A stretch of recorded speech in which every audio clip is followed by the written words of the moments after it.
Well, hello, everyone out there in social media lands. Welcome back to another episode here at the N3 Blurred Council that happens every Sunday at 5 o'clock. Wherever you're watching us from, and we have one more appear. As usual, we think or say his name, and he appears. Speak of the angel. Right. I'm a witch, so I Yeah, appear when you call my name. Fallen angel. fallen. Okay, fallen angel, or superior, or fallen witch. I don't know. A witch in fall. Oh, which is Now is the perfect time of year to use the word autumnal. According to this weather, it ain't. But yes, I had someone said that to me the other day. They were like, "Isn't it great that it's autumn?" And I was like, "I wish I was in a place where it felt like autumn." and a crazy thing is, like, it doesn't. It It's used to not be like this, but it's gotten worse. it's summer here. It's still summer. Well, Hello, well, we all just hold hands. The temperature go down, down. please, Look, please hold on. now, we'd have to rewrite the lyrics again because first it was a door opening spell, then it was a protection spell. Now we need cold weather. So Please, just a however, we little need to bit. rearrange those notes. And it was right. going so well, and then it was like, oh, it feels great out here, and then all of a sudden it's like, yeah, you thought. Mm, Yeah. Yeah, that is the thing about global warming and hmm. the temperature changes. Because even here in the land of Georgia, it's cold in the morning, it's hot in like midday, afternoon, and then it's cold again at night. So yeah, we have such lovely weather. Yeah. We're We just, No, we went, we have the we weather went that past doesn't. global warming. This is the weather that doesn't know how to make up its mind. It wants to be cold. It wants to be hot. It wants to be in between. It wants to be freezing 1 minute and Right. then like cause a hurricane the next. We don't know, Yeah, but that's why I'm sick now. to be fair, it was also like that when I was there, when I lived in Georgia like 15 years ago. So yeah, it's always sort of been bipolar. sporadic. Well, let's not attribute a human mental disorder to weather. It's very sporadic. Like it used to Okay. jump around a lot. But I was also studying voice then, so our thing was just dress in layers, and you don't have to worry about the weather changing. Mm, It's like you can always put on something, like put on a scarf or put on a hat or take off mm, like a jacket or something. Because a lot right. of times it would get cold or it would get warm and everybody would be in shorts and tank tops. And then it would get cold. And the next day, everybody's calling out sick from work because they don't know how to dress for the weather. Like, Yeah. it's not the weather's problem. Like, you've been living here for a while. You should be dressing right. Mm, But it is hell. We had a false autumn for like a week, and mm. now we're right back to hell. So Wow. that's fun. Or We're as, in as hell. or as one of my friends likes to call it, a sminter. No, they make up names. They confuse. They fuse seasons together. He made up Sminter. He made up Faring. I guess supposed to be fall and spring. I don't know how you mix those two together, but okay. And then when it goes from winter to spring, it's a swing. I guess that's the way you do that one. I don't know. So Um, I have Merriam-Webster on line two, People like to have fun. and Urban Dictionary on line four. Ooh, ooh. I mean, that'll make a cute shirt though. right. That would be a nice shirt. When somebody uses a word the wrong way, they don't know the definition. I have Webster's dictionary online. Oh, we in swing weather. Oh, you like that too? I mean, No, I look, ain't need it that way. look. I'll just say there's no disparagements on the creations of the words. They all sound like sexual kinks, and I'm not really sure if that applies to weather Well, transitional periods. Well, force them. Get make on it it. rain. Stop making Right. shirts. Okay. We have a comment from Sammy. Come up here. The leaves are turning colors and falling off the trees. It's a good 50 degrees. Get all the fall you crave and desire. Here, where? Where are you at? I Um, ain't going nowhere, but where are you at? Right. exactly. And we'll gladly trade you winter for some Arctic autumn. Wait, Arctic autumn. Why does that That's sound sound like like a an Pokemon. that sounds like an Axe body spray? Oh, It does. Ooh. Spritz and I on know some it Arctic stinks. autumn. Or No. As soon as you said X, I got a headache. Exactly. That's why I said I know it stink. Oh, mm, mm. oh. No. Axe did come out with a couple of good scents. Only a couple, not all I'm of good, love. Child, Axe been smell trying. Hmm. Axe been trying to smell like a gym locker getting. room and a couple of new Axe seats. been Okay. getting men to cover up their stank for years. I'm Right. good on Oh that. well, yeah. When you put it that way, yeah. Traumatized. The trauma of And it all. I'm good. now they coming out with the all body spray. The full Sound like deodorant some body spray, yeah. sound like some of y'all don't want to take a bath. Well, That was they're just trying to keep their areas nice and fresh from sweating all day. That's all they try to do. I'd be like, there is the deodorant for your underarms, but going lower to keep yourself fresh. I guess that's the see other that idea that's too. the intended use. Oh, But we know how humans are. They're like, instead of me taking a bath, they're gonna spray this all over my body. No, that's not how No, that that's not works. how that works. You can't mix funk and cologne. It doesn't work that way. I mean, you can. It doesn't. It's not doing what you think it's doing. Right. it's not masking your stench, It's girl. layering. Not at all. Yeah. It's We can making it still worse, actually. smell And you. in any human being that has a regular working nose, let alone like a sharp sense of smell, Like me. like you can smell the funk and the cologne trying to be on top of it. They're basically like, It makes a worse smell. It's like It it's like the doesn't it's like they're trying actually to butt heads. Like, oh, I'm gonna be stronger than you, it and doesn't no, mask. it goes this way and that way. Like, no, that's not They how got they got the high notes of Arctic autumn and low notes of onion. Yeah. Yeah. Strong smells, Jesus. sometimes whether they're good or bad for me, immediately throw me into migraine Oh, category God. territory, excuse me. So Right. Cut off the I don't lights. yeah. Like you should see me when I go into you should see me when I go into what is it, Bath and Body, yeah, Bath and Body Works. Bad about it. I'm Oh, only in there for like 3 minutes. I know exactly what I'm getting. I walk directly to it Same. because if I stay in there like Same. longer than that, like my head will start. I'm like, this is Yeah, too many because smells. they be in there like, Right. right. You should They check out our walking. new candles. I can smell them from outside. Sammy, Rochester, Oh, New York, right on Lake Ontario, where Ooh, Lake F. No, yes. baby, I'm not going to New York. I mean, I don't know It's if a visit, I don't know if I'm going all the way up there, but it sounds lovely. right? And please feel free to take any winter or autumnal. See, I used it. Pictures at your leisure and show them to Right. us. Please, We love to be shown things that we miss. that we'll Yeah. never get. Not in here. It's just not anymore. No, not I over mean, here. That don't exist in the, over here in this region. I mean, the way the earth going, you never know. You, mhm. yeah. Yeah, that is true. That is true. But back. If I see snow actually stick in here, Baby. I'm gonna scream and be like, Y'all "What is happening? What are we yeah, doing?" right. Y'all must forget about Snowgate in Atlanta. Mm, oh yeah, because as soon as the word snow pops up, Baby. everybody goes into a panic. Walmart shelves are empty. But one Schools are shut down. You sound like us. That's because they poorly prepare and they know what yeah, happens anytime something And beyond like one the inch. door right beyond half an inch, you mean?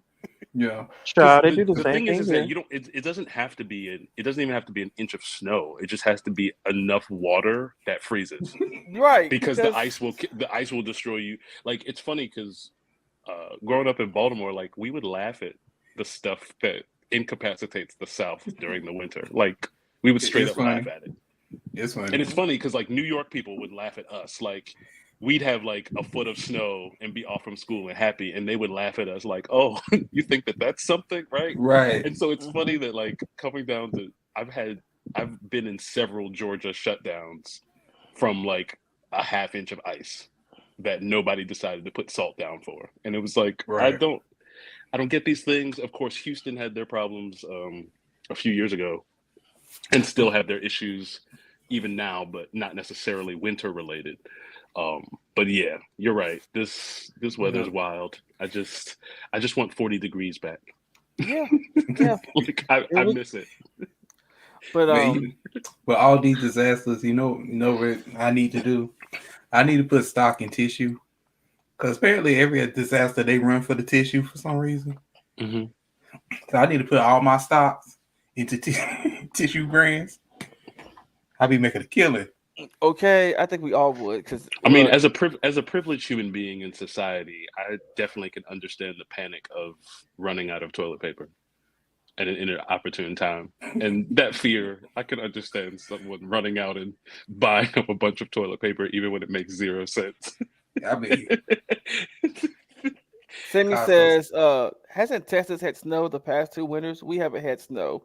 It has been unseasonably warm for us. Well, Texas is a very large state. So when you're talking about hasn't Texas had snow, probably somewhere, but where we are, no. I No. think there was like a day where we might have had like mixed precip, but it was also too warm for it to stick at all, so it really didn't do anything. Like we've had more ice like problems than any sort of snow for quite some time. Now, to be fair, I've only been here for a few years now. Like I haven't been here for quite a long time to know, but at least in my experience, we haven't had any, if much at all. And I know that I have to go somewhere else for that, and I will when I need to. If I need to find a snowy lodge somewhere and go snowboarding, or just hole up with a shotgun and my 7 dogs I adopted on my way. As the post-apocalypse closes in on all of us. Just so y'all know, everyone listening, you have space in my cabin when that happens. Not everyone. And underground bunker. And Cedro gonna be the only one outside. Everybody's Not in my own cabin. That's crazy.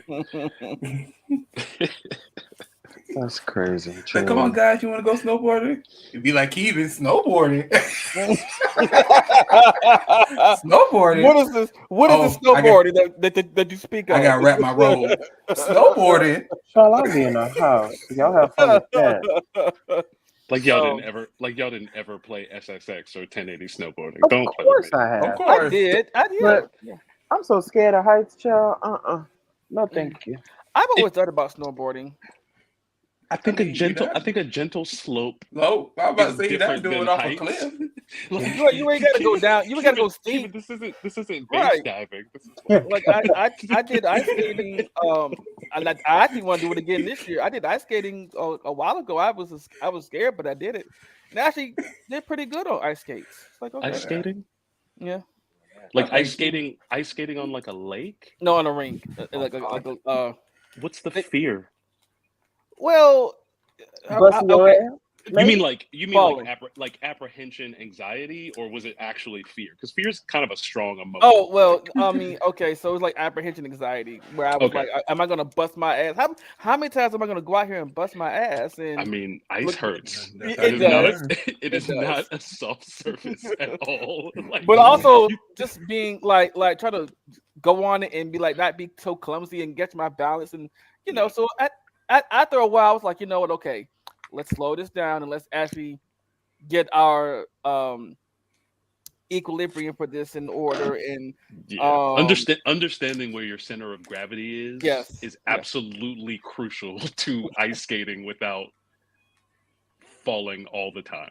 Yeah, right. Like, you really have to know like where that low center is so that you can maneuver, and then Mhm. also panic. In a lot of these things, movement is actually the thing you're supposed to do. The moment you do a lot of hesitation or like Yeah. trying to change that movement too Yeah. quickly is typically when you have issues. So it's almost like you have to relax more And than you want to in those moments Yeah. in order to actually have it work out. and the thing is too, the most challenging part was stopping. To be honest, once you get the hang of it, the challenging part is stopping once you get going. It's like, wait, how do I stop? Find a wall.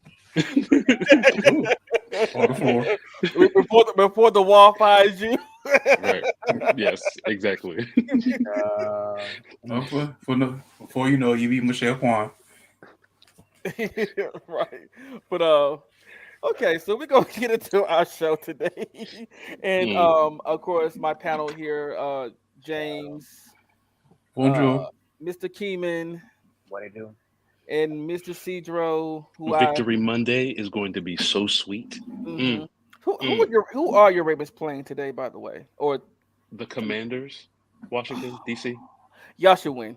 I mean, We already won. That's oh why, see, no. 4-2. we, we we already won. Oh, okay. That was the 1 o'clock or the 1 o'clock Eastern slate. So for us in Central Time, it was at a nice noon. So Hmm. by the time we get to this cast, usually we play in the early slot. So yeah, Dun, Uh, no, dun. no, we won. They were supposed to be good. They played well. We played better. okay, gotcha. I mean, like they really did play well. I mean, they didn't turn the ball over.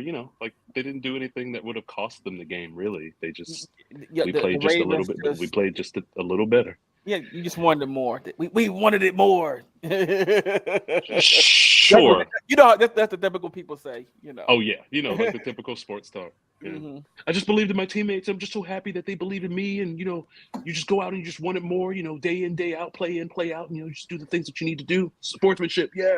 So it reminds me of that scene. Who has seen Bedazzled with what's his name, Brendan Fraser and Elizabeth Hurley, I think it was, when she was the devil and he was like Yes. and he's like, I want to be a sports star or a basketball or rich or something like that, and she turns him into a basketball player. And every time, every line was, "You just go out there, you give 110%," and they ask another question. You just go out there and give another 110%, and you just unite your Mm-mm. teammates and give 110%. I was like, Yeah. I mean, look, as a pretty big sports fan for decades at this point, like some of the rhetoric does get get a little tired. Like it's like after every game, they go and interview the player who played the best on the winning team, and it's like they do pretty much say like the same permutations of the same things. They're supposed to. I yeah, mean, but yeah, no, it's funny when somebody makes fun of it yeah, because that really is the things that they say. Like you just have to give 110%. I was just listening to coach, and coach was telling me before the game we went over tape and we just got to improve. There's still mhm, things that we can improve on. yeah. It wasn't me, it was my whole team. It's a team sport. Like No, all the things you have to say politically. Um, but yeah. Anyway, Okay, so today we're going to start off with God. uh, recognizing a couple of celebrities that have died, and we didn't do one for one of them today. And the other one just died yesterday. She was a radio personality, Miss Wanda Smith. um she had been doing she's a comedian and a radio personality for years here in Atlanta, first with Ryan no with Frank Ski, and then with Ryan Cameron. um she's been battling health issues for a while, and sadly she passed away, I believe it was yesterday. So if anybody here, even if you don't live in Atlanta but listen to the radio a lot, you've heard her voice maybe. And if you have, she'll be a Mr. Voice on the radio, definitely. Um, and then of course Maggie Smith, Dame Maggie Smith, Oh, mother. yes, who I first saw in Sister Act, was my first time Yes. seeing her, and then she played Jen's grandmother in Dawson's Creek. And then she came on to play Professor McGonagall in Harry Potter. But she's had a lot of film work over the years, over decades, actually. Mother Superior. Mother Superior, yes. Yes. hmm Mm. Yes. Yes. And I do have one of my favorite scenes here of Miss. Hold on, I can put it down here instead. I think you put it down here instead because I know how YouTube likes to be. Uh, I think it's this first one.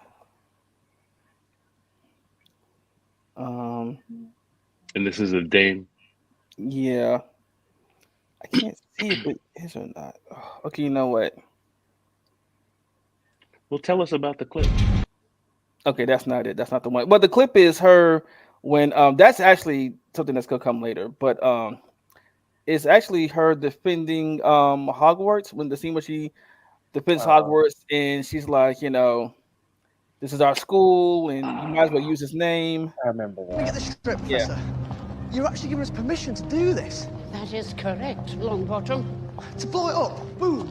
Boom! Wicked. But how on earth are we going to do that? Why don't you confer with Mr. Finnegan? As I recall, he has a particular proclivity for pyrotechnics. I can bring it down. That's the spirit. Now, where you go? You do realise, of course, we can't keep up you-know-who indefinitely. That doesn't mean we can't delay him. And his name is Voldemort. Phileas, you might as well use it. He's going to try to kill you either way.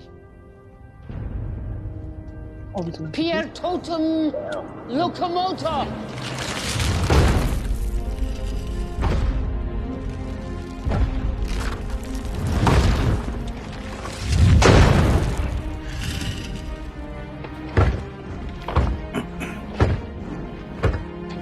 Hogwarts is threatened. Man the boundaries. Protect us. Do your duty to our school. I've always wanted to use that spell.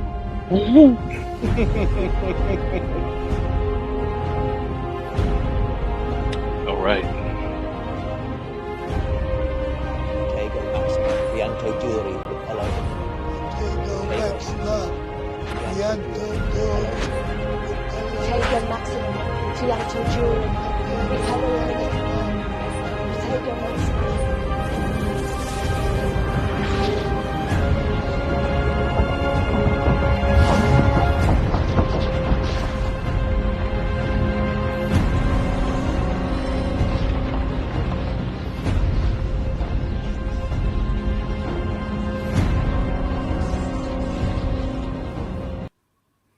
Okay. Yeah. But yeah, that's one of my favorite scenes right there. And when the statues came down, I was just like, "Oh, this is what we're doing." When the first time I see, I was like, I got a little, they put a little tits. I was like, "Oh, I didn't know the statues could do that," but here we are. uh, but and this next clip is from something that I just found hilarious online. It's from one of my favorite creators on YouTube. It's clean. I've never seen anything like this. Sorry I'm late, guys. I was stuck in traffic. We got a male victim here. Has about 14 stab wounds and no fluids. Nothing. There's no blood, no saliva. Give me this. No, you can't touch No, that. I'm the lead.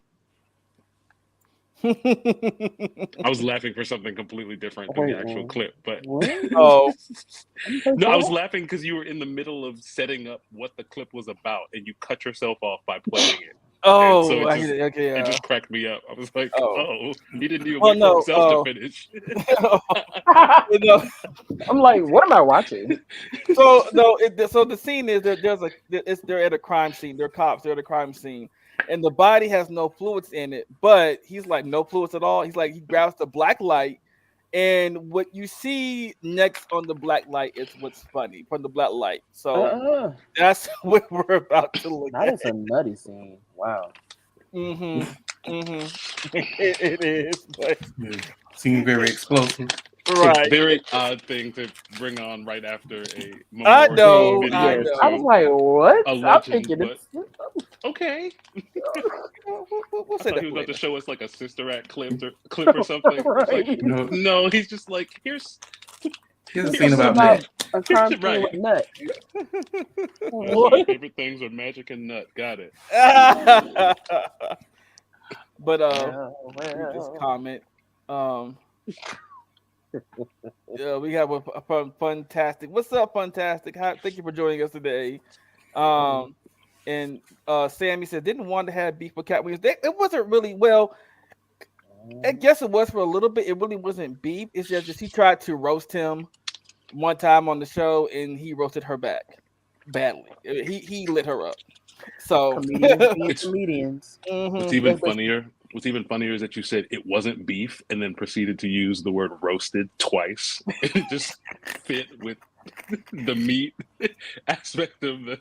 Right. There was no beef, but they But we roasted each roasted other that beef. hard. We roasted Mhm. it. Yeah. Okay. Was it pork? All right. So we'll go into James's topic. Okay. Well, my topic was Ooh. if M3 made a loot box, Oh. if we made our own loot boxes, what would the tiers be and what we want to put inside the loot boxes?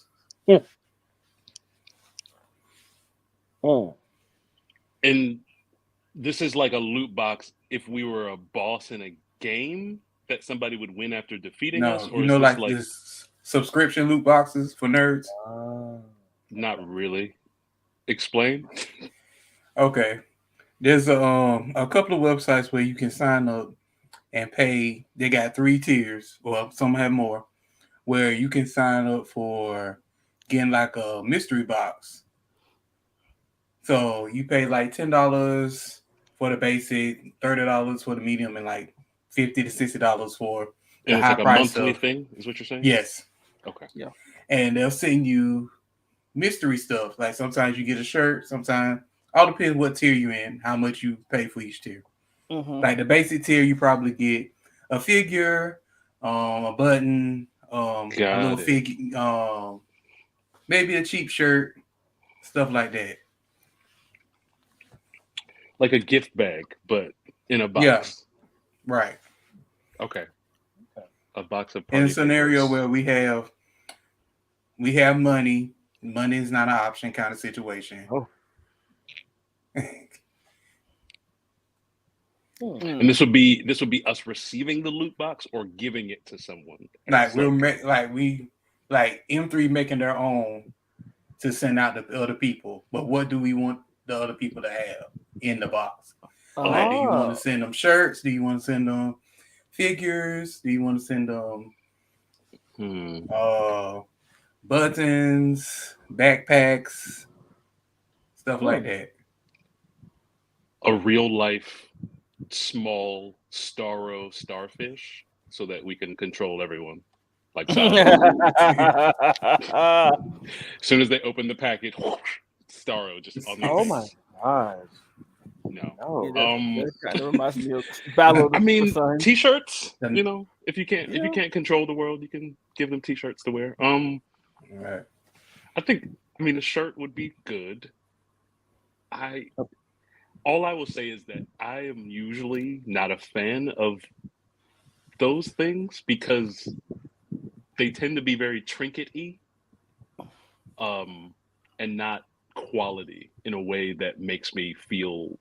And usually it'll be like random something that I don't care about. So like they'll go off of most people love this thing, and then they'll like give me, or I've been given a box that somebody has subscribed to. I think I do know what you're talking about. I've never subscribed to any of those, but I've been given a box before, and it was filled with like a bunch of things that I would never use. And they were like representative of like anime and stuff that I've never really cared for or watched or was a fan of. And so it just sort of fell flat. And every time I've had something like that happen, it's been sort of flat. So I'd rather find out what they like and give them a box catered to that, as opposed to just give them a bunch of random like anime trinkets. It's like, what if they don't watch Spy Family? What if they don't watch Demon Slayer? What if they aren't a big fan of Inuyasha or Naruto? Like, what if they really like Bleach? and we instead get them like, I don't know, I've been killing slimes for over 300 years and my stats maxed out, or whatever, like isekai Like title. I use everything that I absorb as my own power. That kind of slide. Yeah, it's like so, because sometimes I get the idea of it, and like you said, the tier levels matter, but sometimes they don't. Like Nope. sometimes you still get random stuff, and even if it's slightly better quality, like I still don't want a Spy Family T-shirt. Mhm. You know, it's Right. like I want like a T-shirt of something that I watch or like. I'm not saying I don't like Spy Family, but I don't really watch it like that, so it's not really on my upper list of paraphernalia I want to have stuff of. So that would be my thing. It's like make it a little more bespoke and catered to like the person requesting it. Mhm. But a T-shirt, I mean, a T-shirt is always a great way to start, in Yeah. my opinion. Like you can sort of always wear a T-shirt if you get it in the right size. I Right. was gonna say, it reminds me of Funko's Marvel Collector boxes that were sold by Amazon, and they were monthly subscriptions, and they were themed, and more than likely it'll be themed based off of one of the current movies or the current shows that are out. And you can skip whichever one doesn't, you know, mesh well with you or whatever. So, for instance, Mhm. which I've recently just found out that they're actually ending that subscription box.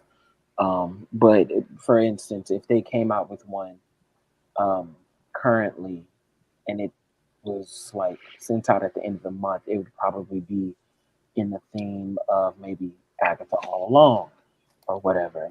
And it would give, like, it's always going to give a shirt, it's always Mhm. going to give a pin, always going to give a sticker, and then it would come with two Funko Pops, probably something that nobody's ever seen, or a character that people don't know about, or whatever, until they watch the show, or whatever. So something like that. So yes, I Right. agree that it would have to be on theme because I personally, because I'm a person that doesn't know half about some of the stuff that like you guys even watch.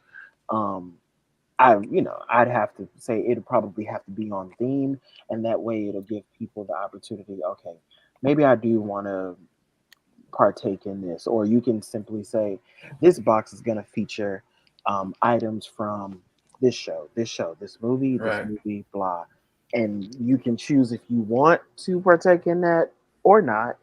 Or like Cedro said, give them the option to choose. Um, Even when they're doing a subscription or whatever, it could be a drop down box and say, I would like something from this film, this movie, whatever, this show, Right. whatever, and they can create their own box. They won't know what it is until they get it, but they'll know that it'll be in the realm of those particular shows or Yeah. movies Right. that they like. I know some of the clothing loot boxes. What they do is they do like a survey. Yeah. Like Okay. when they do like the survey, like what do you like? What's your color? Um, what's your size? What's your like? They have like brands like what's your style? And it can be Okay. curated towards you. Right. Okay. I think that would be nice. I think for the tier, of course, like I say, have a inexpensive, mid expensive, and for the high class girlies have have a high expensive box. Right. And For the I elite nerd core. right, the Right. people who got money. Right. Diamond platinum status. I think it should be each box should have at least one piece of clothing, one or two pieces of clothing. Okay. Figure, a poster. Let's see. Maybe I'd say something interesting that a lot of loot boxes don't do. Maybe some type of jewelry. It can get expensive.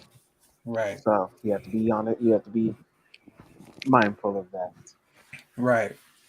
But like I said, for each tier, like maybe for the lowest tier, it'd be like a Funko Pop, Yeah. Yeah. and for the highest tier, it'd be like one of those not too high of a figure, but one of the figures that you can tell it's a lot of detail in. Like a Marvel Legend. Yeah, something like that. I mean, also it would be nice to if it were possible to have like your own something. You know what I mean? Like to put in it as well. So like maybe you're not actually making the t-shirt yourself, or like the bento snack box yourself, or the bespoke like little bleach snack or whatever. But if like there was like a commemorative coin or like a trading card or something that like came with everything, so that people who are getting the box, even though they're getting random stuff, they can always count on getting like a trading card they haven't gotten before, or like a commemorative coin or something that has like a logo of, I don't know, an anime or some like nerdy thing, whatever it is, like to have sort of be the backbone of something you can consistently count on. I don't know. I'm not sure how many people agree or feel the same as me on this, but I am not a big surprise person.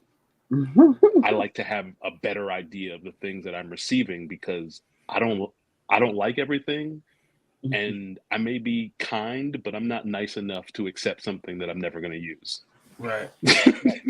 Like so like the idea of getting a box that might have like 75% things that I'm never going to use, to me is not really useful. But I could get with that, and maybe give those things as gifts to other people who might like it. Right. If I knew that I was going to get like a trading card, I could put in like a booklet, or a coin I can put in like a little pouch and like collect them. Because I do like collecting things. And I like when I do collect things, them to be of a set, not necessarily like, I like Naruto, so I'm going to collect anything Naruto I see. No, I'm going to be like, I like these things, so I'm going to collect these specific figures by this company because they all look pretty uniform or have the same scale size or something like. So for the collectors that don't like surprises, maybe something else could be sort of incorporated into the packages, no matter the tier. Maybe a different thing per tier. Like maybe it's a trading card for the bottom tier. Maybe it's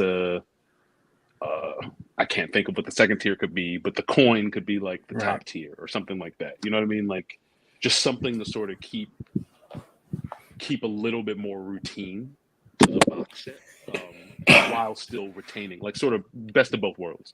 You're giving a surprise, but you're doing the thing that you were talking about with the questionnaire, where you're filling out stuff so that we're narrowing down what the surprises are going to consist of.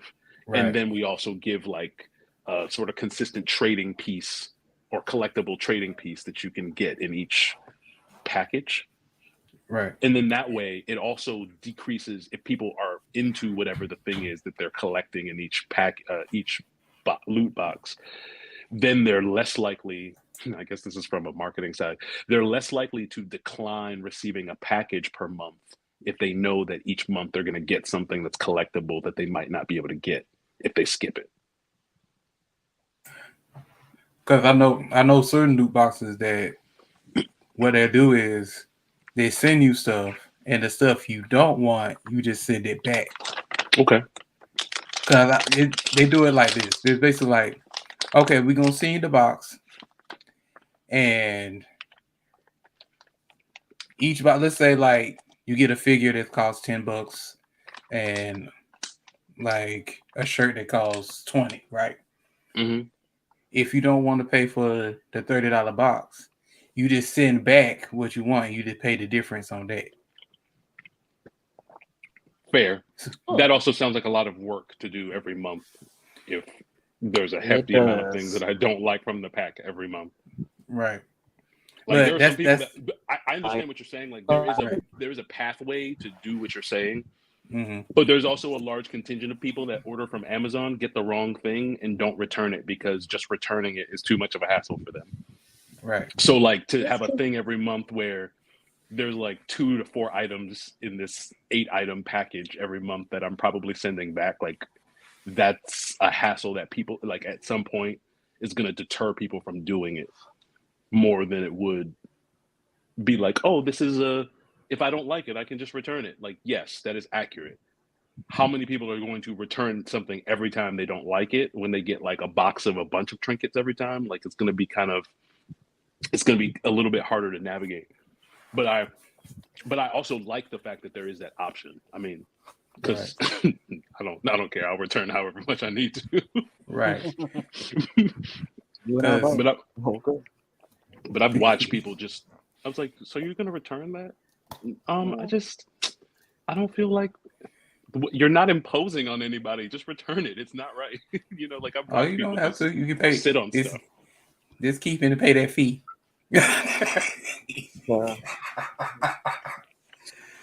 Sure. And they do have. I mean, they do have clothing subscriptions where it's like you can subscribe and they'll send you random clothing or whatever, and you try them on. If they fit, whatever, great. If you like them, whatever you keep, you pay for. Whatever you don't keep, you return. Right. So that. But like I said, that's why the questionnaire is so long, because like we're trying to pin down what you really want. Right. So we're trying to minimize having to do that. Right. So it's like, but it's still gonna have like the processes that they have in place are good enough to do what it is that they're doing. I just know from like a personal standpoint, if we were designing a loot box to give to people, I would want it to be better in all the ways that I feel like those other ones aren't.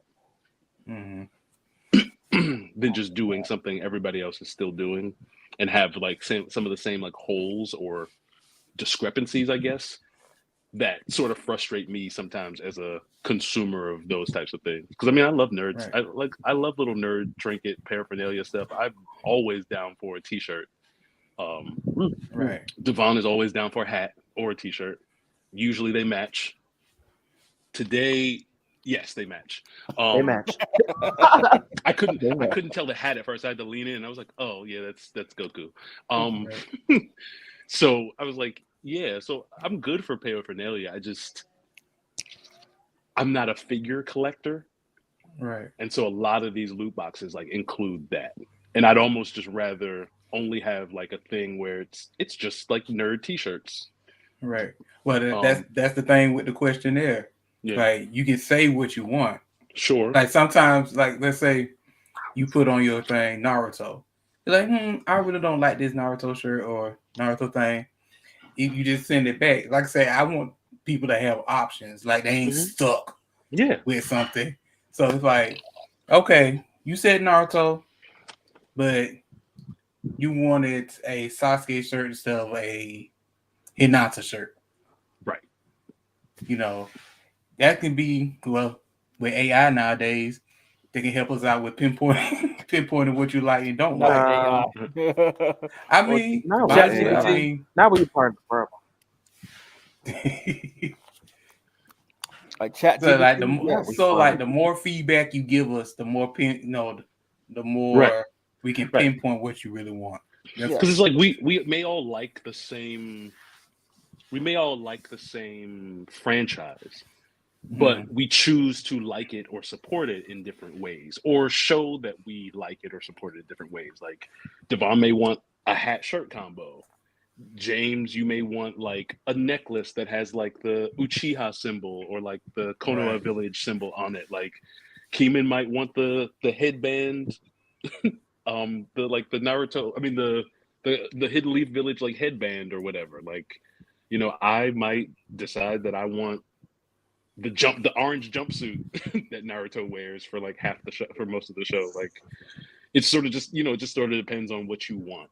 And I do like the idea of having a questionnaire to sort of narrow down how you like to show your fandom, because it is so important that we recognize that like for everybody it's different in some ways. Yeah. But I agree with that, all of that. Just make sure that and I would also put in there one of my favorite snacks, which is these baked onion rings from Caleb. Now it's not that will expire, but these are some delicious ass onion rings, and oh my god, I swear they have a smidge of crack in them because they're addictive. Once you taste one, it's like it's No, hard to put that crack. Oh my god. See, You know, It's interesting. It's interesting Yeah. how instead of just saying they're addicting, you use crack. no, I mean, let's explore that. no, really, but no, it's the same thing people say about. That's the same thing people say about Publix fried chicken. It's got Oh, Publix fried it's chicken not. see, I love it. It's fine. And it's also because I don't have a Publix, so when I first tried, I was like, "Oh, this is good." Oh, okay. So yeah, I get it. Publix fried chicken is as good as Supercell was. Supercell season 1 was. That is. But yes. Our black card. It's our like black it's card fine. is strong with this. It's fine. It's fine. But some of y'all are trying to overhype it. They're trying to overhype it. It's like Publix fried chicken is fine. It is serviceable. Mhm. It's better than Kroger's fried chicken. So Absolutely. Oh there's yes, that. God. Oh I'll yes. say this. That's why. That's probably why I said, "Oh yes, oh yes." Yeah, Publix fried chicken is very consistent. I say that.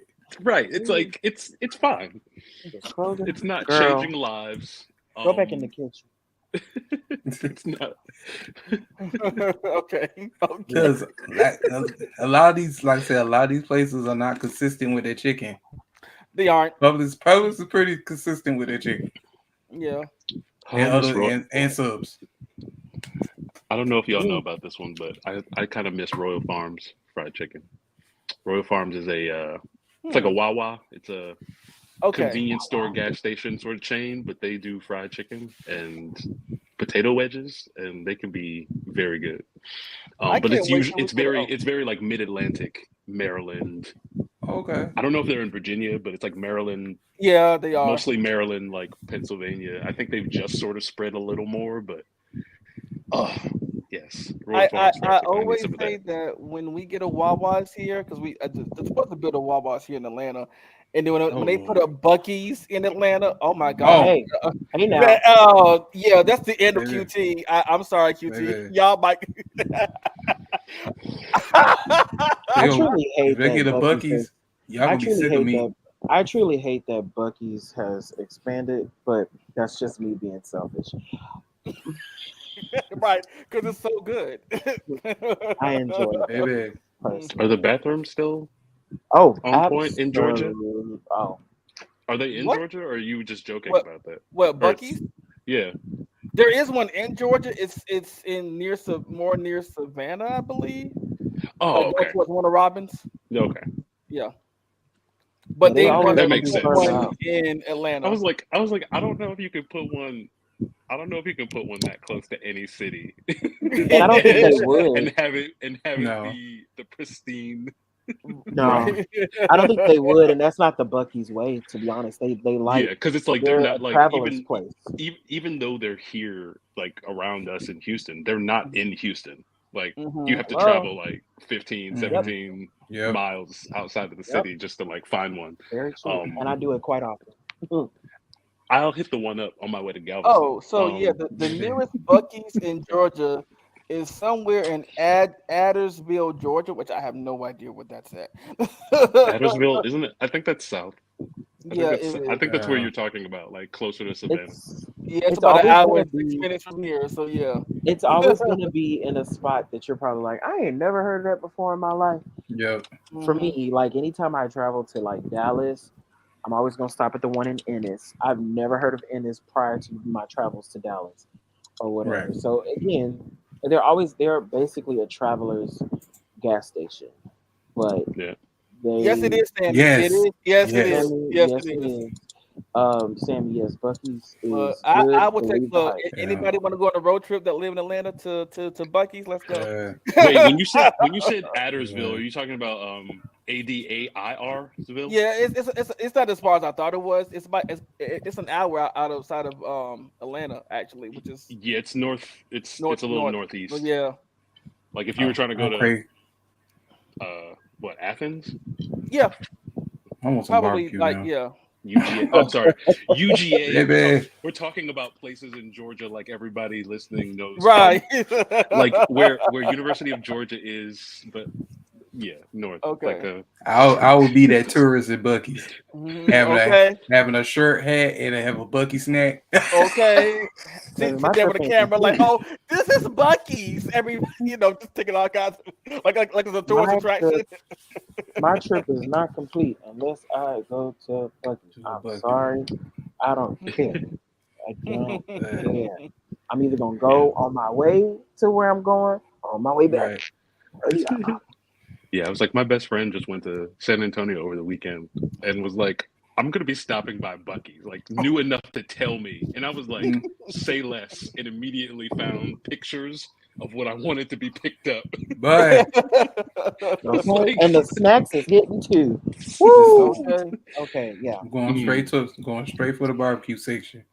Yes. Barbecue. Get my I'm getting brisket hungry. Let's sandwich. move. Hallelujah. Right. Oh, Yeah, we'll get Okay, lost hungry. talking about food. Okay. Y'all making me hungry. Let's get back on topic now. Y'all making me hungry now. Okay. This is the one who decided to bring snacks into the conversation.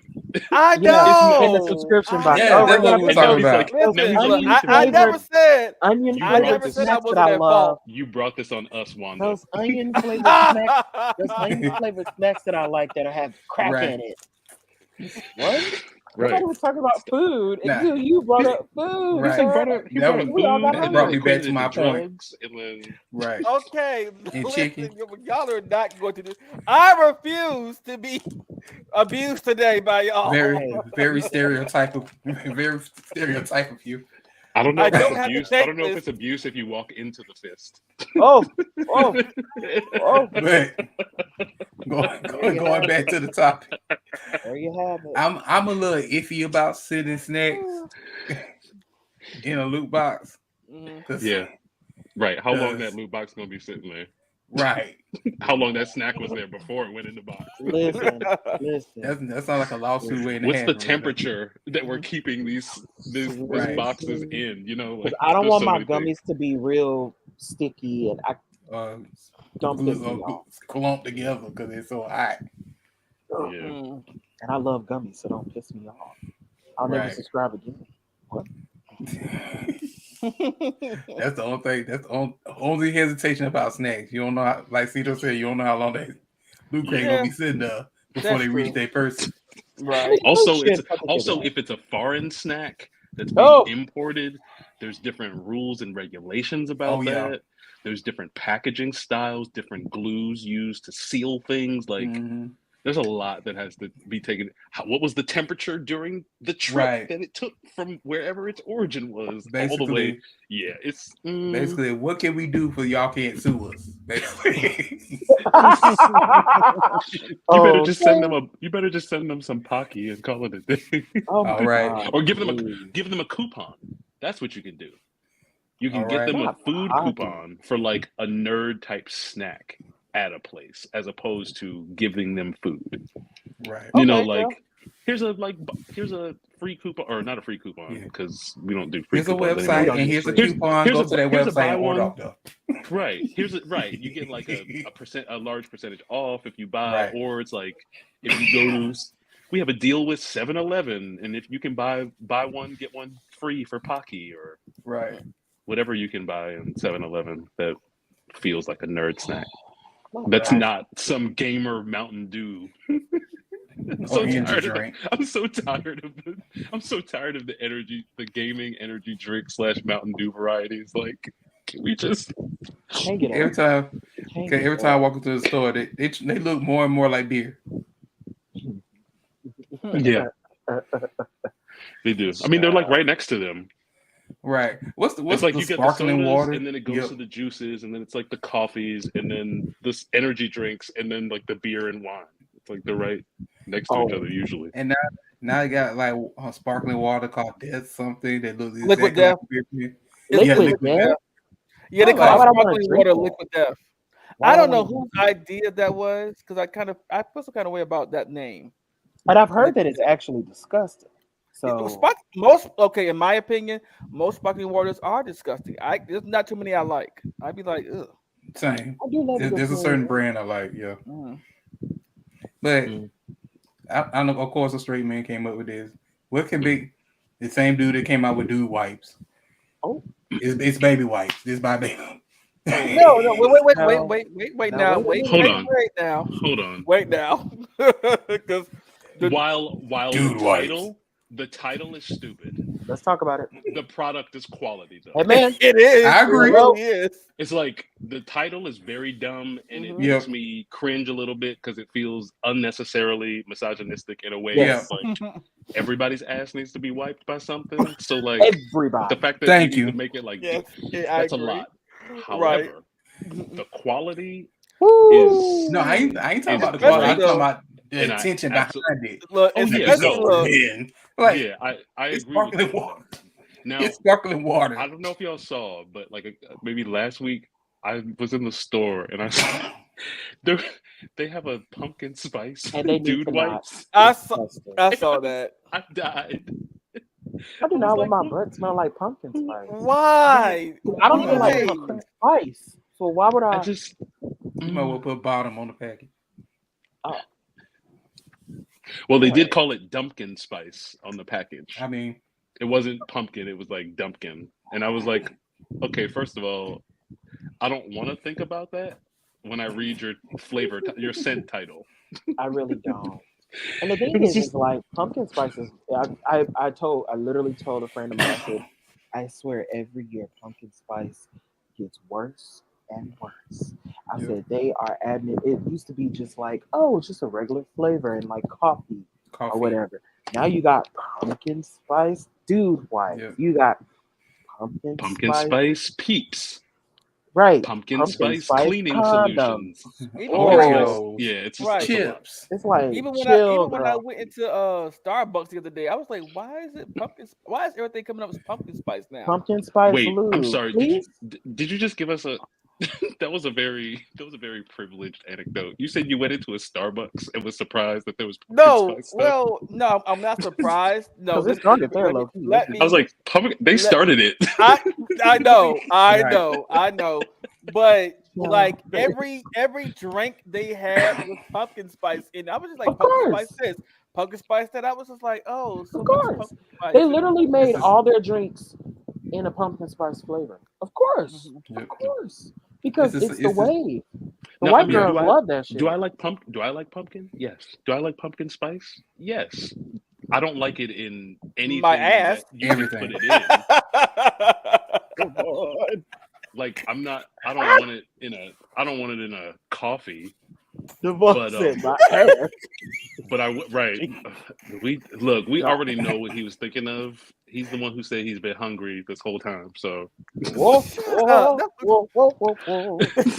No, I don't want no pumpkin No. spice in my boom. Now, off of the body and sex stuff, because Devon keeps derailing us there. I was going to say that I found the Grand's cinnamon rolls.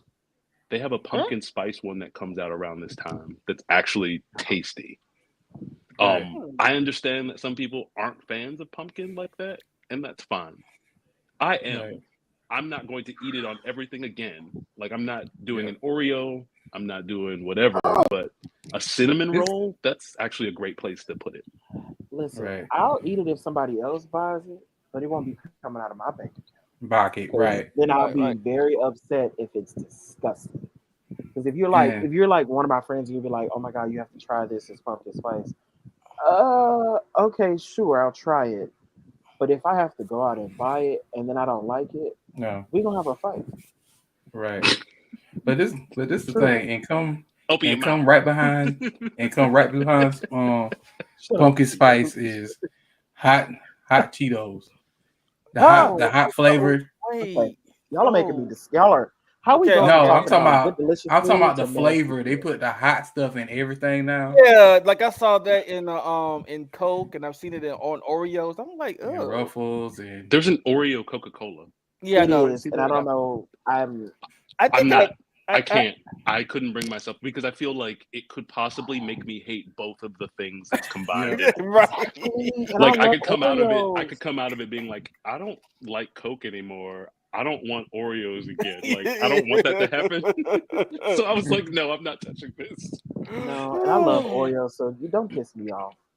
You know, some flavors are tolerable or fine. Like, I saw a Pepsi the other day, and it was like Pepsi with lime, and it was the first time I'd seen like a non-diet Pepsi with lime, and so I was like, this is fine. But if I went and it was like eggnog Pepsi, of course, no, like what? I don't feel like throwing up today. Like I said, Because it's I something like hate eggnog, so that would make me gag. My God. Like I said, it's always that's interesting to the extreme. Like Coke with lime. That's okay. That's A cherry Coke, a cherry. cherry Coke or vanilla Coke. Something very simple. No, vanilla Coke was actually pretty decent to me. It's tolerable. It's one of those things where it's like, I'm interested in seeing what this is like. And then you see what it's like, and you're like, oh, now I never have to do this again because I know what it's like, and I'm good now. Like, that's what vanilla Coke is. So just, you know what?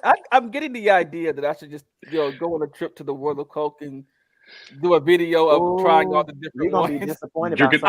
I know. Look, I've already been once, so never try Beverly from Italy. Never try Beverly. No, it's I like know. It's like non-alcoholic beer and the one from cigarette ash carbonated. Africa. I think there's one from Africa. That shit tastes like ass. I was like, and not the good kind. Look, right, and I was like, I see why they don't sell these in the stores in America because these are disgusting. I love because our palates are different depending on where we are in the world. Like there was a Fanta like mint in Japan, and it just tasted like carbonated toothpaste. And I'm like, we are not, if we think about it, like most of the time in the States, like we are not used to mint in a capacity where we actually have to swallow it. Because it's either gum, toothpaste, mouthwash. It's always things that we don't necessarily swallow. And so to have it in capacity, like a large capacity where you're actually ingesting it is usually weird for people, unless you're one of the like the mint chocolate chip ice cream folks, you know what I mean? Where you're more used to it. Now, I've been known to enjoy a York peppermint patty every once in a while. Yeah, every now and again. But I am not about to drink a mint soda. Like, I'm good. Yeah, y'all got that. You can miss me with the mint soda. Yeah. If somebody passed me a mint soda, I'm gonna feel different. I'm gonna be really mad and offended. Like, what are you saying? Like, why does this smell like this? Is this a mojito? What you trying to tell me? Right.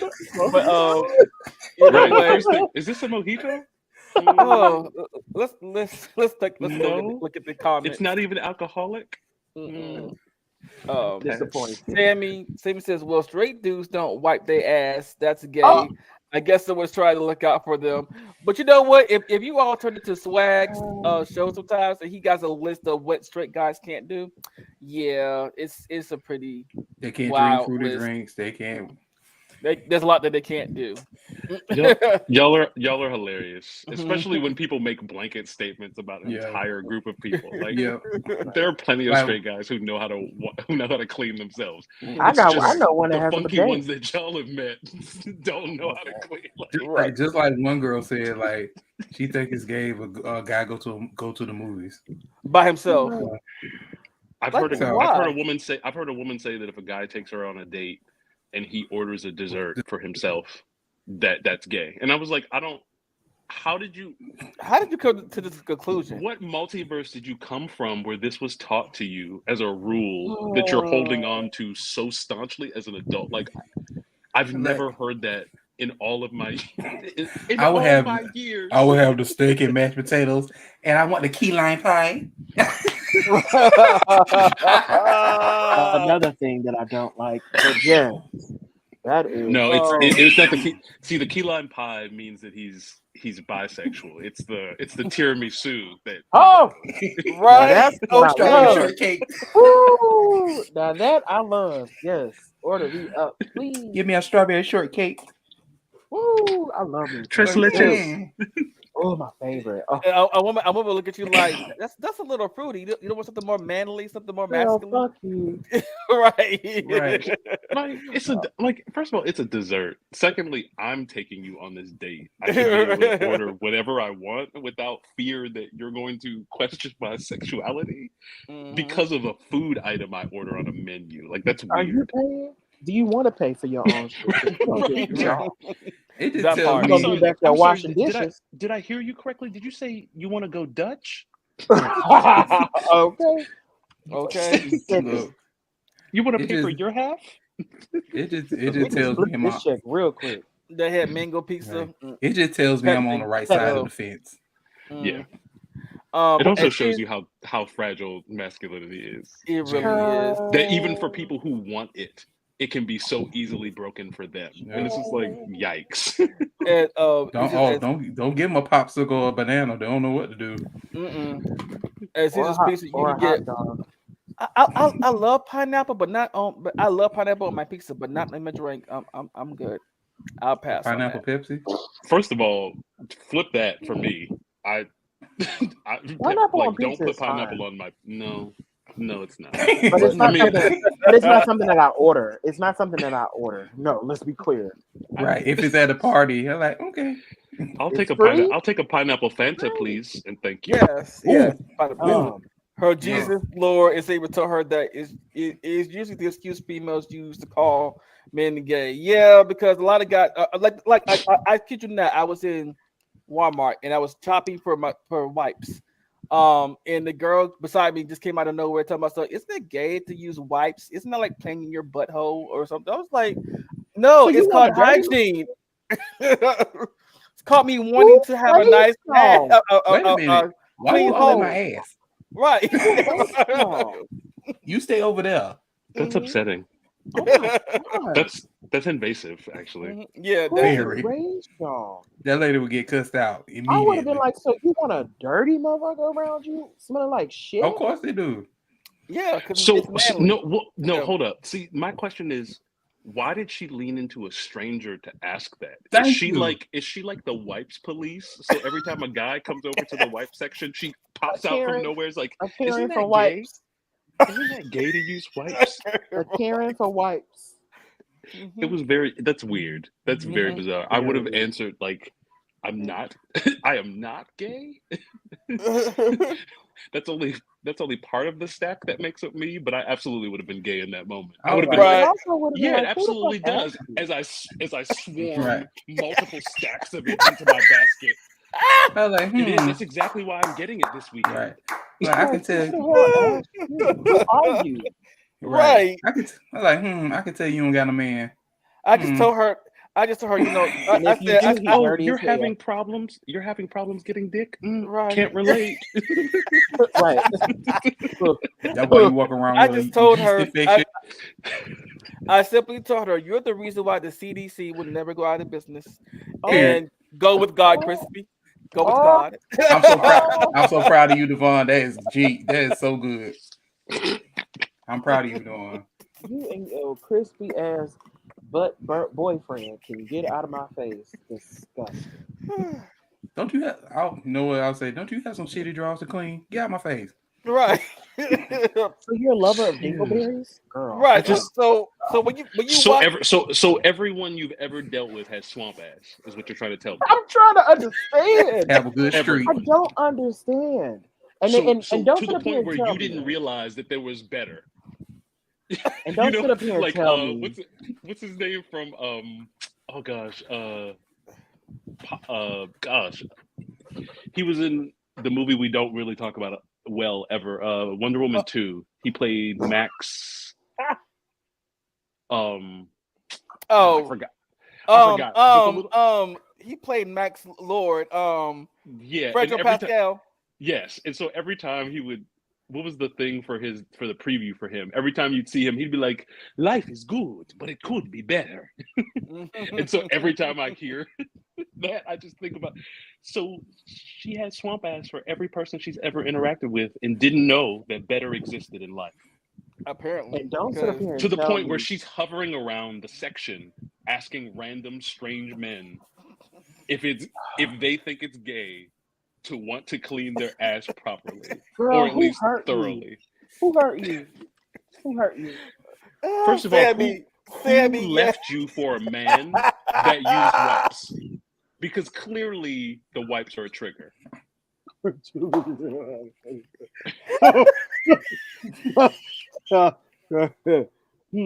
Well, clearly, Not corn chips. What corn chip did to you? corn chips. Yikes!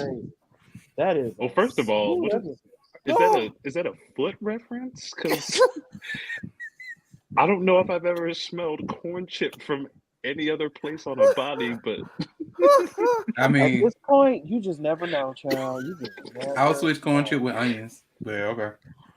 well, the onion I thought usually I usually catch that from people from their pits more so than their feet. If your feet are smelling like onions, we got some things to work out. We need to have a conversation. We need to go to the doctor. Like we need to. Well, first of all, if you're getting any of these foul odors anywhere, that means bacteria is present, and you need to handle that. Scrubbed with a Brillo pad, and antibacterial soap, a scrub brush, and a Brillo Not pad. a Brillo pad. You need to go to TikTok and get one of them African sponges they be. Hey, I got one. Look, I love exfoliate quickly. Right. Look, Get the dead skin cells off of you. I will say this on our behalf so that we're not being completely insensitive. There are plenty of odor issues that exist in people. Yep. Yeah. What we are laughing and joking about is other people's inability to just clean themselves more frequently when they have the opportunity. Right.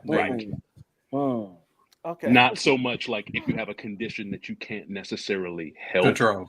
Right. But it's like a lot of these not conditions, but a lot of these funks can be solved with just a little more soap and a little hotter water. And on the occasion, whenever a wipe. On the occasion, whenever you use the bathroom, and a good wash your hands regardless. Right. And a good old lotion. Because some of y'all be walking around looking like it's like my parents looking like the Gross Sisters.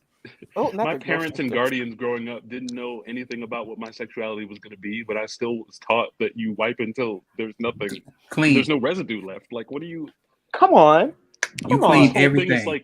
This whole thing, like I've actually heard people say to my face, like, "Oh, I was just taught you wipe once." And it's just like, well, what if it's kind of See, that's why you're itchy now. See, that's also the reason why. And no, I'm not trying to sound misogynistic when I say this, but I'm crying once. Some people get yeast. Look, men and women can have them too, but some people do get yeast infections because of improper wiping and cleaning of their spaces, of their private areas. Yes. I'm kind of mad that you brought up yeast infection multiple times. I'm trying to figure out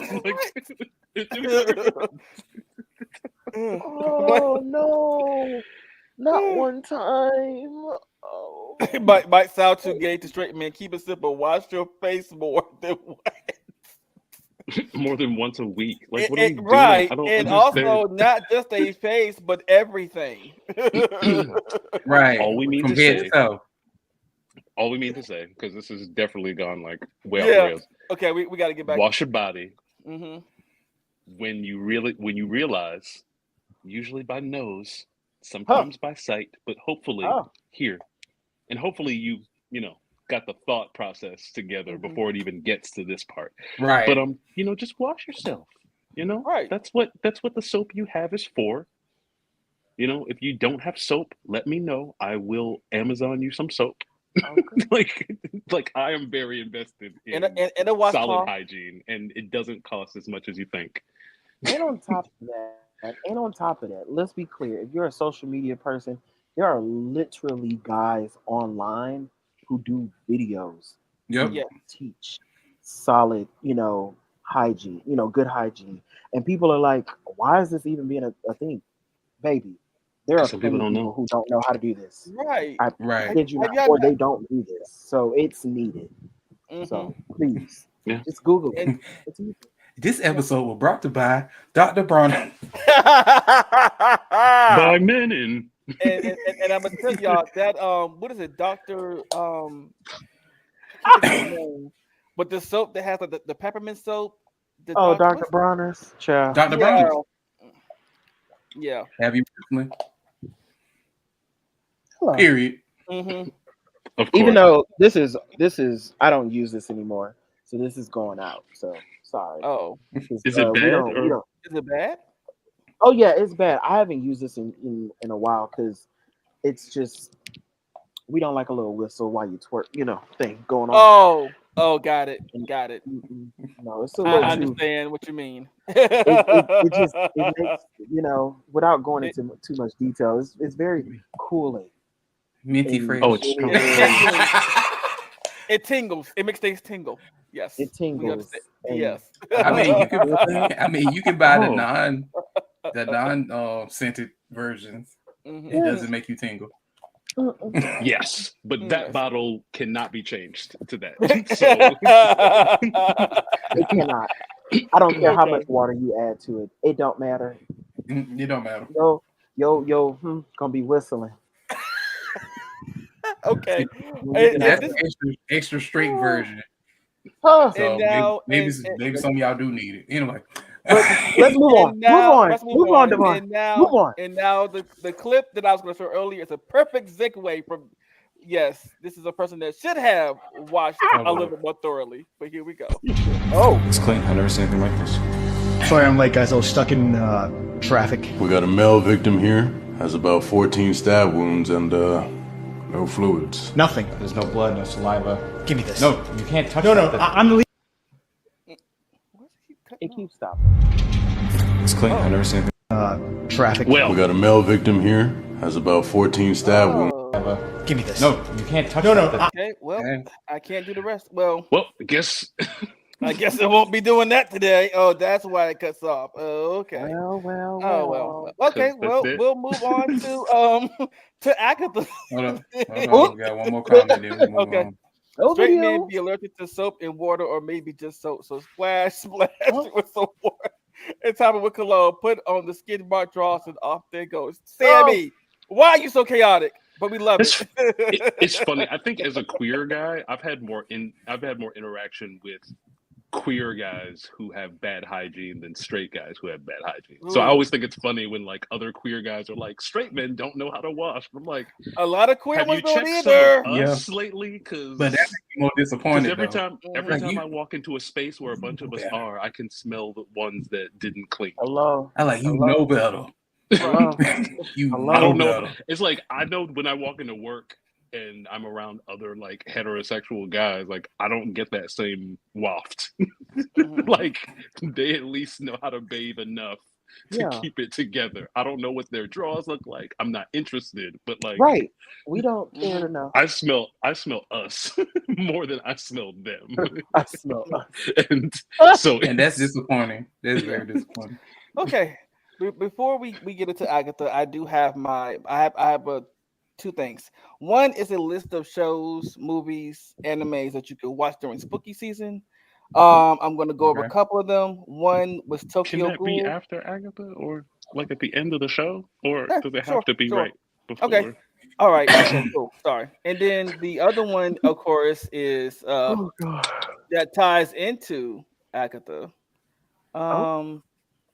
So We're not getting into Agatha. yeah, we are. Fuck around and find out. Y'all know I got it. But Oh.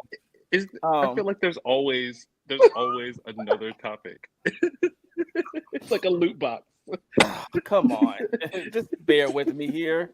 It's like an onion full of layers. Go onion You up, mean man. you We mean ain't an brought up actual onion or the body odor? Right, because we've I been hope talking not about the body onions a odor. lot. But no, but this clip does have to do with Agatha in a way. So yes, it's a good segue. But so the X-Men tried to battle a certain witch, and this is the result of them trying to take down this witch. You remember, yeah, we can handle your little witch. Nah. Oh.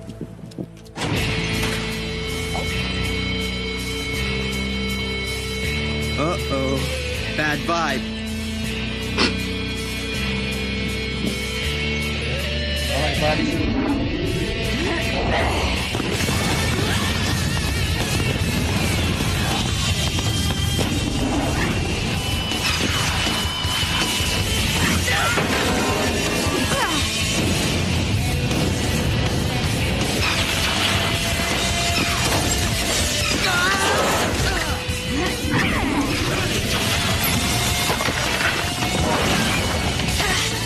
Scott, what are you doing? I don't know. I can't control it. I can't close my eyes.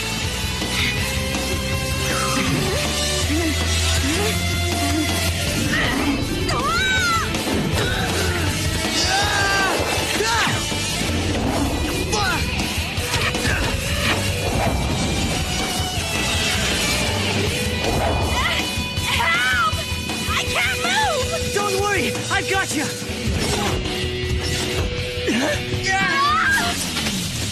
How'd we get out here?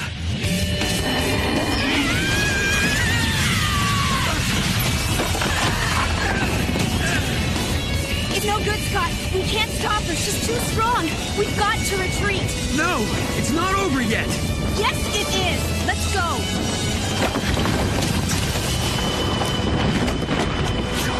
All right, we beat him. We finally beat him. Ha! Thanks to our new secret weapon, the Scarlet Witch. You were great, Wanda. Man, I never thought you could be this in control. If our father had known... Your father, not mine. He'll pay for what he did to me. Angsty. All right. I don't know if they fucked around. At least the Well, clip just made it they seem like they were tried. standing there and she just showed up and started wrecking them. Like they didn't really like try her. They just tried to not die when she showed up, which I feel like is like a little different.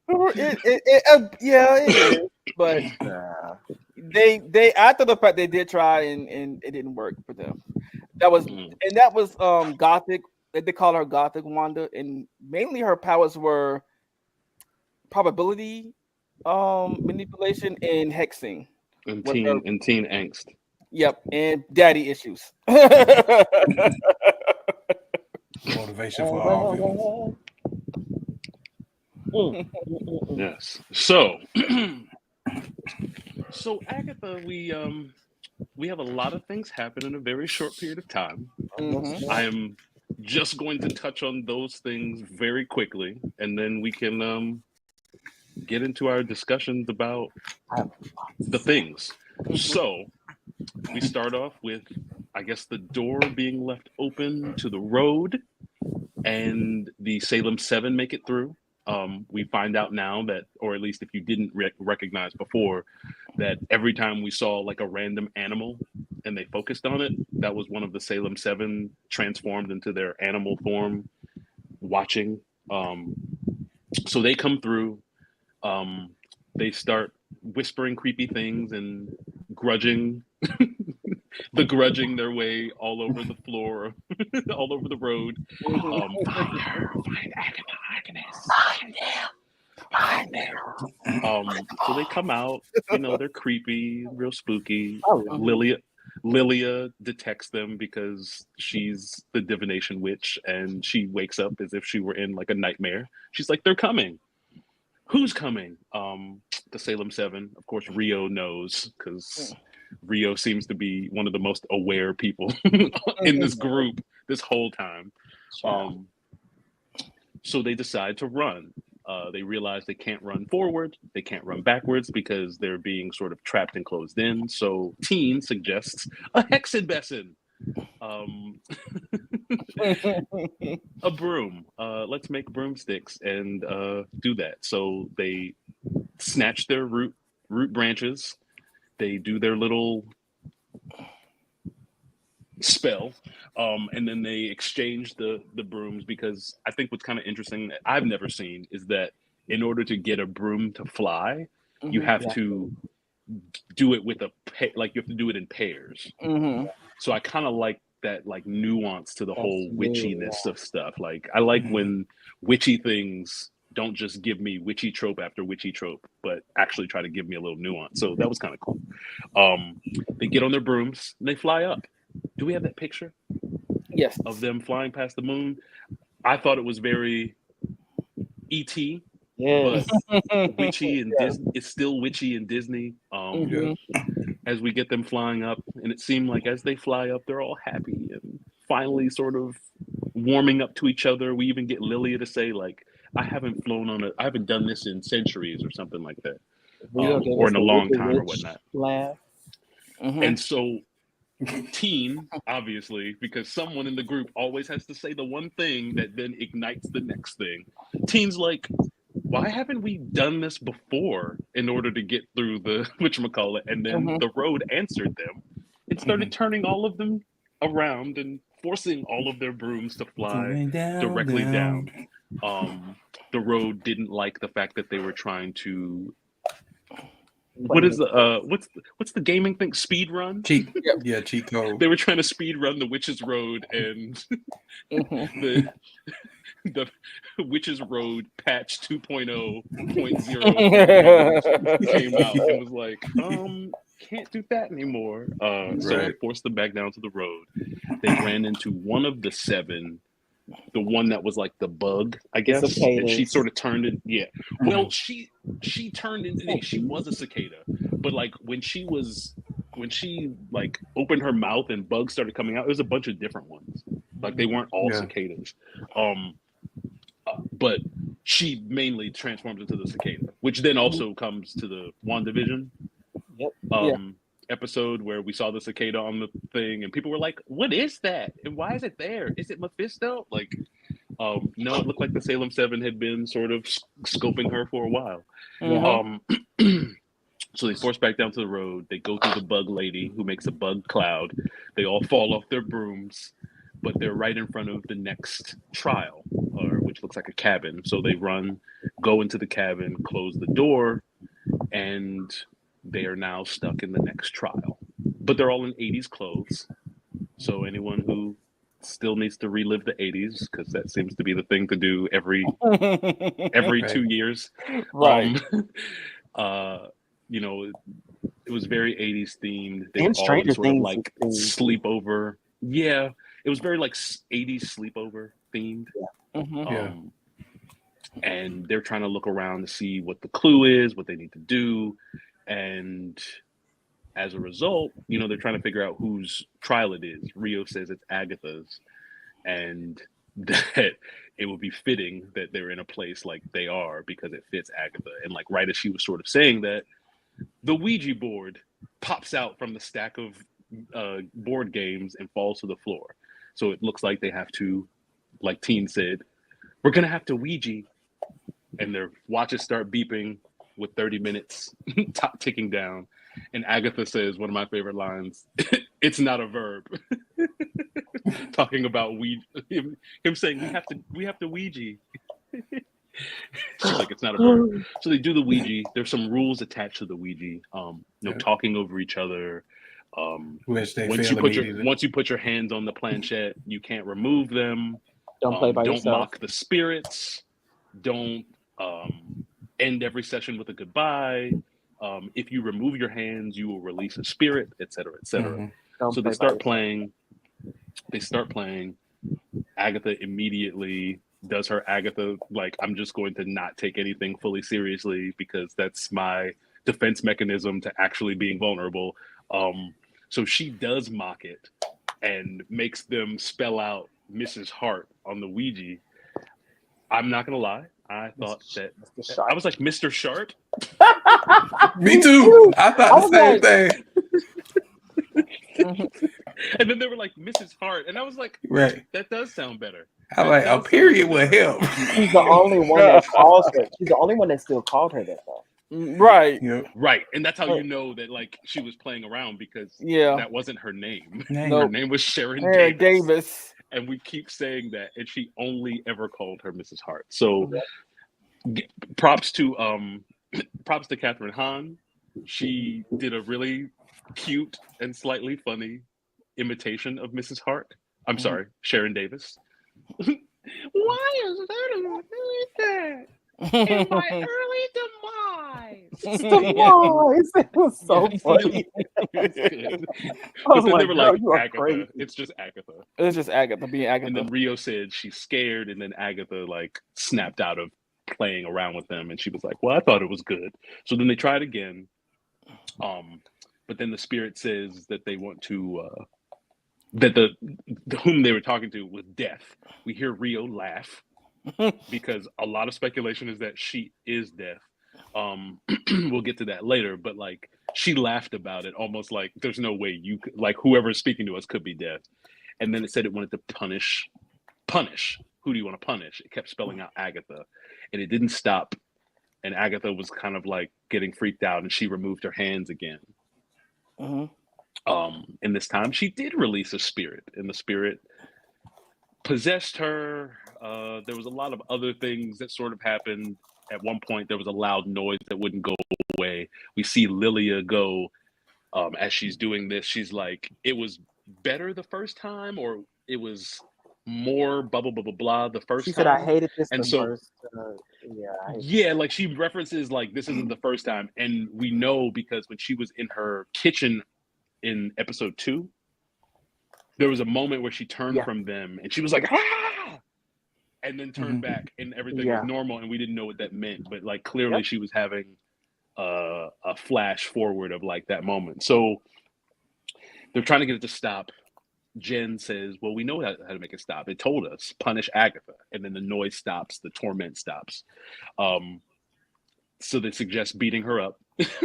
Or Jen suggests beating her up. Lily is like, we could just tie her up. You know, Rio, of course, is always chaotic. Slit her throat. We could always just slit her throat. Rio always chooses chaos. Or revels in it, which I appreciate about her character. Like even when the road was pushing their brooms down, everyone was screaming in terror, and she was the one cackling in like pure joy. She is the Wednesday Addams of the group. She's the chaotic neutral we all needed. So before they can do that, there's like a moment where the lights go off and Agatha disappears and the lights go off. And so they're looking around for her. Rio lights a candle. Teen finds a flashlight. Someone else has like a lantern or something. And they finally find her on the ceiling, possessed as hell. She pops down. She does some exorcist / grudge movements. Rio again is enjoying all of the chaos. Like, look at her go! Look at her go! What's she doing? What's she gonna do? And did that scene from the trailer, sweetie, sweetheart, you okay? Right. While her neck snapping in 3 places. And so Agatha has her moment. She chases after Teen for a moment. Jen pops in, says something, and then immediately gets hemmed up and choked up against the wall. Before she could get choked out fully, Lilia finds the light switch, or at least the breaker. She switches the lights back on. Agatha sort of disappears again, and then we see a ghost come down from like a sort of staircase, 2nd floor loft. It's like a barn garage, like a treehouse barn looking thing. Yeah, it's a very interesting space. But we see a ghost come down, and the ghost manifests itself, and they're like, "Who are you?" And she's like, "I am." What is her first name? She's Mother Harkness, Agatha's mom. And she's like, well, we tried really hard to kill this bitch. Why are y'all siding with her? You fools decided to team up with her. And so she basically is saying, like, I want you to leave her with me, and you guys finish the road without her. That would punish her. Agatha decides, like, no, I don't want that. Please take me with you. Don't leave me with her. We do get that moment slightly before before she asks for her coven to help her. We do get a moment where she asks her mom, or the ghost of her mom, like, why do you hate me still? And the mom was like, you were born evil. I should have killed you when you left as soon as you left my body. And we get this moment where we see all of the other characters hearing this news and sort of realizing, like, Agatha's not as evil as we sort of portray her to be. There's a lot of extenuating circumstances about Mm. how she was brought up. Like clearly there's a lot of things choice wise that come into play, but I will say on Agatha's behalf so far, we don't really know how her power works and how much control she really does have over it. So it could be something where it's like the reason why she's so standoffish and I don't really care about people and this, that, and the other is because she doesn't want people to get close enough to her to like use their power because it might be an automatic thing she can't actually control. I do think that there's some level of control, but it may not be as strong as like deciding to or not. Because even when she killed her mom and her coven in WandaVision in that flashback to Salem, she told them, I can't control it before they decided to blast her. And then they blasted her and she sucked them all dry. And it was like, it made it seem like she was purposefully doing it. And we've seen instances where she purposefully did it. But there's a lot of like, we don't quite know how automatic it is and if she really can help it or not. But we'll see something like that later. Anyway, her mom said she was evil.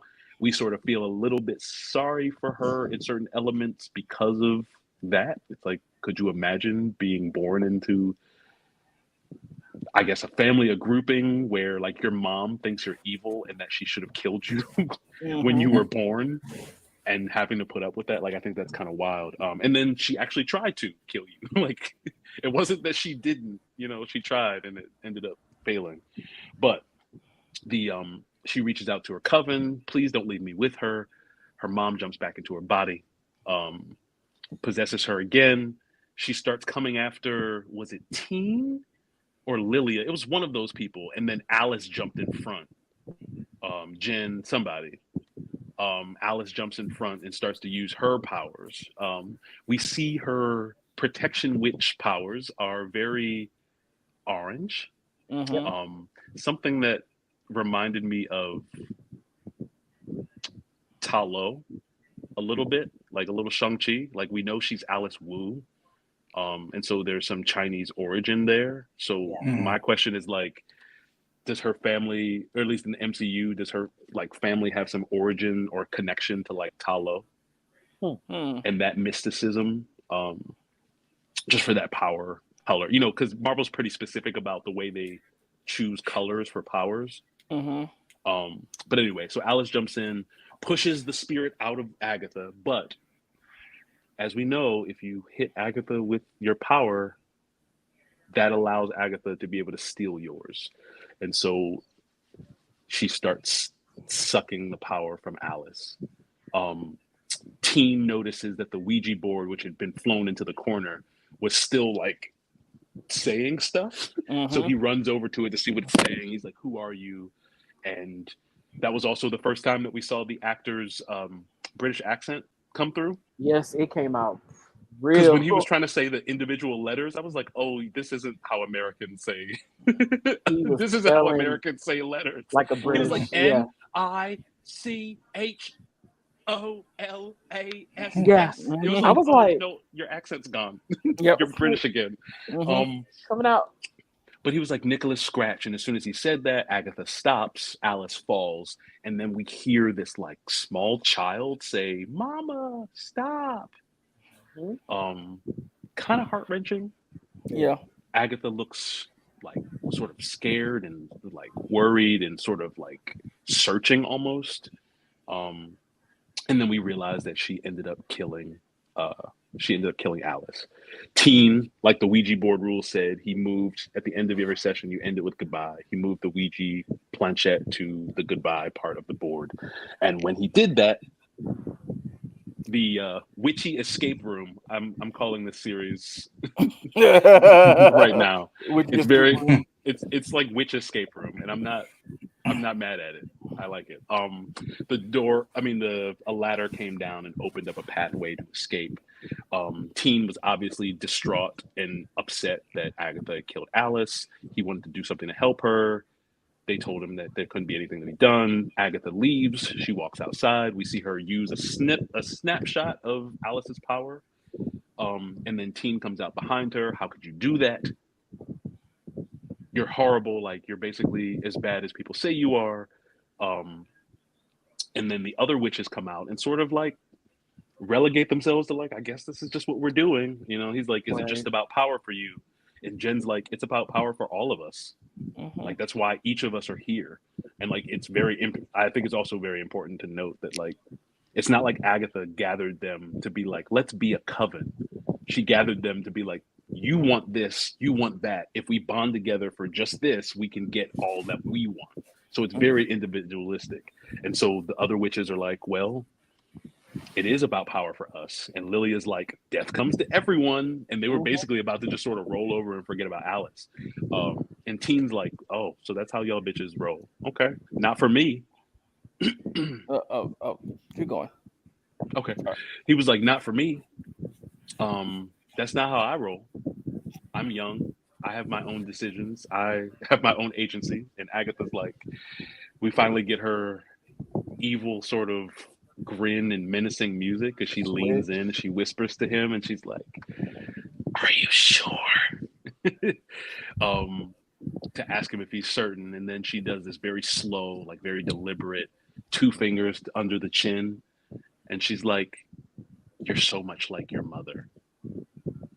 And she starts to walk away. Then she beckons to him again. She turns around. Yes. Are you trying to figure out when to jump in? Yeah, I don't know when to call on you. Oh, sorry.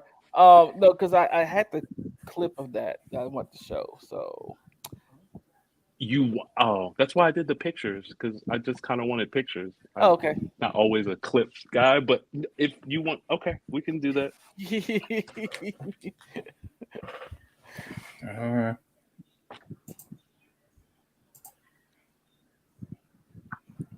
It's just the music part is the part that's not gonna, especially if we get to the end. Yeah. All right, just give me 1 second. Okay, well, she beckons to him to come. Mhm. Come, pet. You see his hand come down by his side and crackle with a blue energy. Okay. Then you see the eyes of Jen and Lilia turn blue as they come forward and grab Agatha. They throw her off of the road into the dirt. And we know what happens from that, from what happened with Sharon Davis before. It started sucking her under. Mhm. And then Teen turns around, throws the other 2 into the dirt as well. They get sucked down. And then we get a pan from Teen's face slowly out as we see that he's wearing a blue crown that looks very close to his mother's crown. I mean, hell, Magneto's crown, Polaris's visor, the whole sort of family got their own thing going on. But this very much has similar designs to Wanda, how Wanda appeared in WandaVision for sure. And then of course it cuts out with us not knowing anything but hearing Billie Eilish's "You Should See Me in a Crown" playing, which I think was a pretty solid needle drop. Yeah, it was appropriate. Oh, I got the clip. Okay. All right. Killing people to serve your own agenda? No.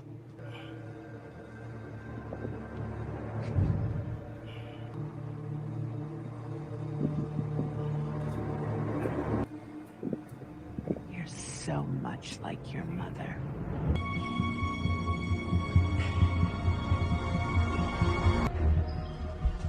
Come. Pet. Hey, buddy. Stop. Wait. I love how at first she thinks it's them doing it, and then when she looks at their faces and eyes and sees that it's someone else, and then like looks over at Teen, then she starts going like, "Teen, stop!" But like at first she's like, "What are you guys doing?" It's like, "What? Stop!"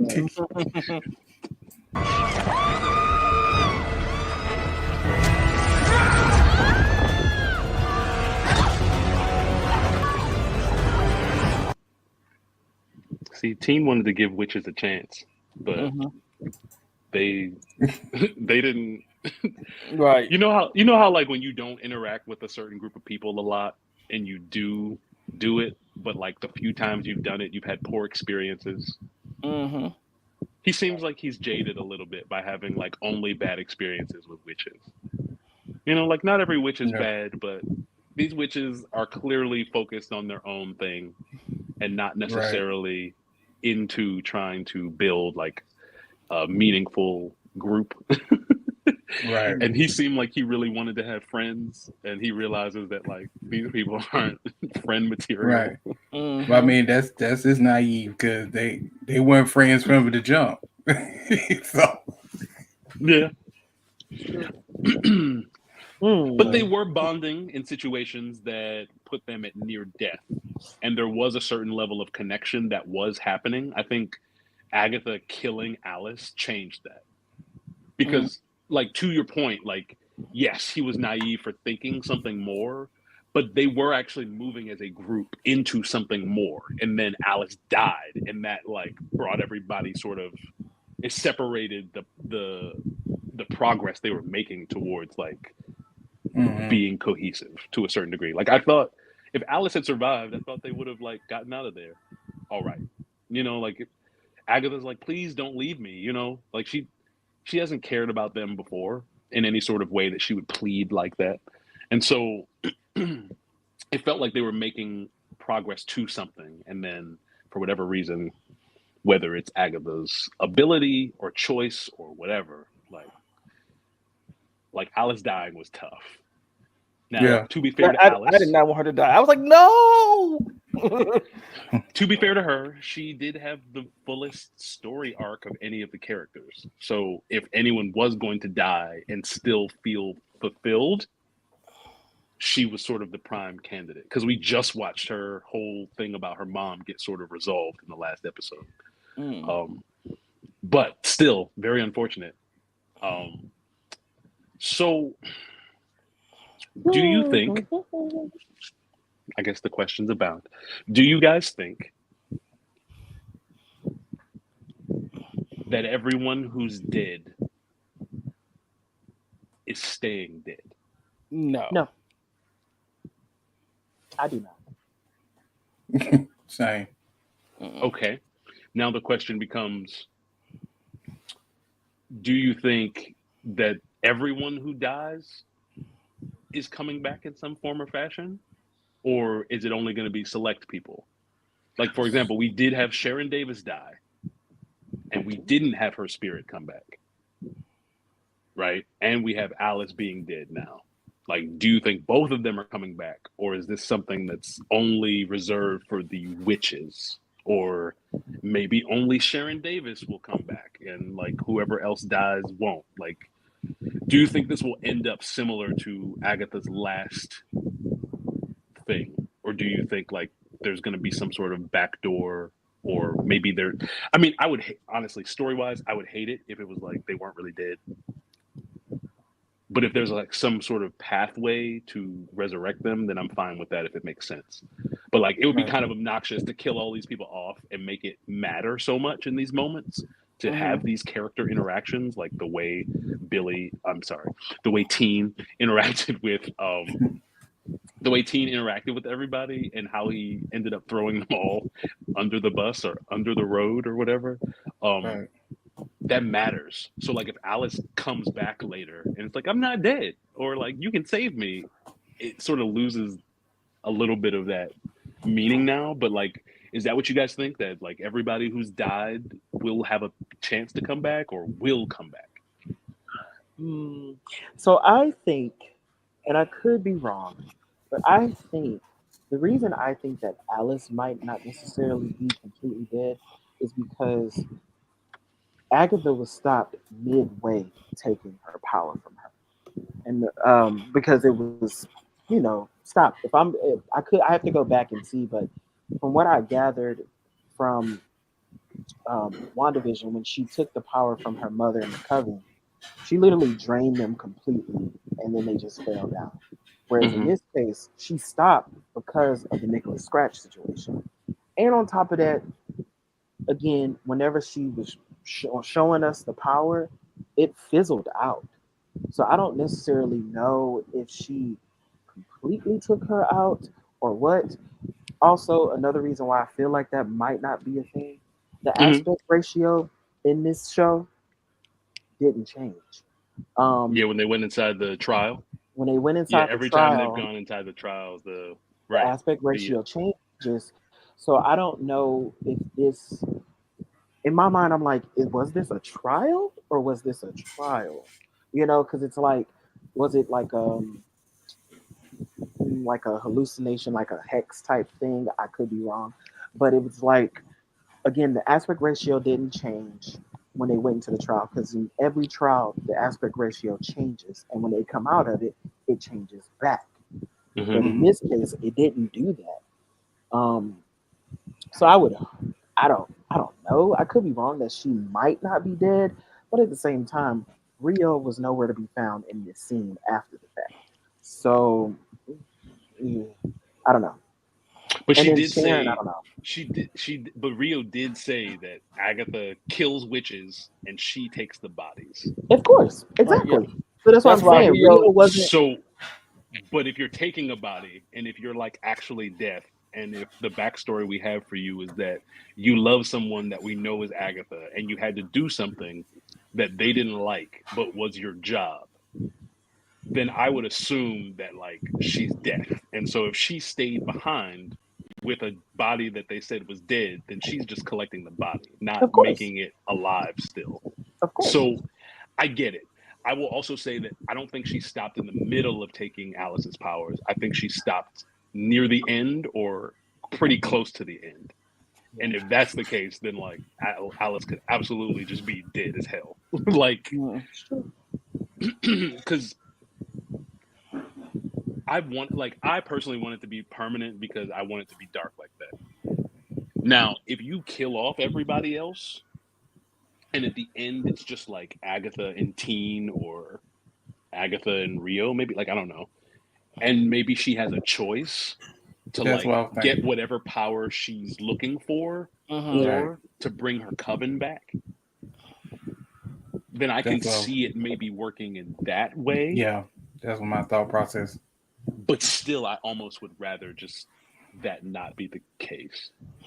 Like maybe I don't know. Like it would be cool to have some of these witches still exist in the MCU, but I'm also fine if we come out of this and the I only doubt it. people who are alive Yeah. are like her, Teen, and Rio. Yeah. Yeah. Ultimately, I think the three of them are going to be the only ones that survive. Granted, the way this episode ended, Lilia and Jen are definitely not dead, and neither is Agatha, obviously. Yeah. Right. Um, because of, for one, we haven't done Lilia's trial, one, and we know that that's going to be like a Wizard of Oz type thing. Yeah. Um, and then there's also in trailers, there's a scene where Jen is coming out of the ground. So Right. again, and on top of that, Agatha also, there's Comes out a of the ground. She's covered photo. in dirt. There's photos of her with dirt. So Yeah. again, I don't think the three of them are gone. Alice, I'm just spitballing when I said that. I don't necessarily know. Well, Um, sure. I love Alice or whatever, and I hate that, you know, given what went on the last episode, and she just kind of got through that, and then all of a sudden it's like, boom, they're Yeah. gone, Right. just that quick. It's just like, it sucks, but that's just how these shows type, work. But also the thing about this show is just like with WandaVision, the reason I love it is because it's making people think, it's making people have multiple theories, it's making people pay attention more than Right. any other show that Marvel has ever put out. WandaVision and Agatha are kind of tied together, and the same people that did WandaVision, I think, are doing Agatha. So they're also playing some of those same tricks with us, specifically the aspect ratio situation, where it changes when things, happen. Um, but I don't know. I don't know how that's all going to play out. I think the next episode might be like a not necessarily a flashback, but I know there's probably going to be an episode where we see things in teens' perspective, if Yeah. I'm not mistaken, Like filler. because um, Filler. I wouldn't. I mean, yeah, What? I don't know about No. that. I wouldn't call it That's filler not because I think, that's let's be not clear, filler. That's they backstory and context and absolutely, yeah. exposition. No, no, That's no. It's not let's filler not do because that. we need to for one, we need to know how he got here or whatever and everything. And on top of that, when you go back to the first episode, there are plenty of things that look odd.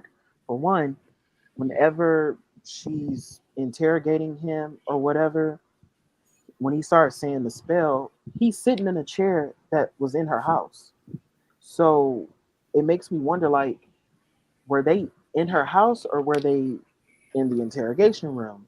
And I'm also trying to figure out, is this Rio situation?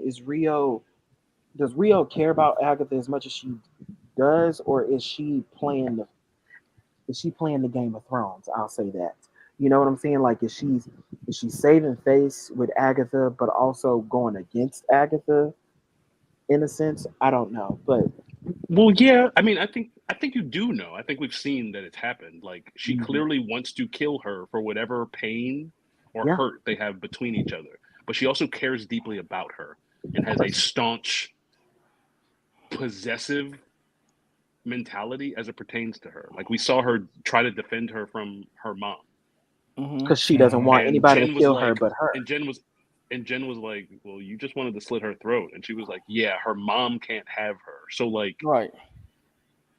I And do think even that she absolutely does care about her, but it's like a jaded ex essentially.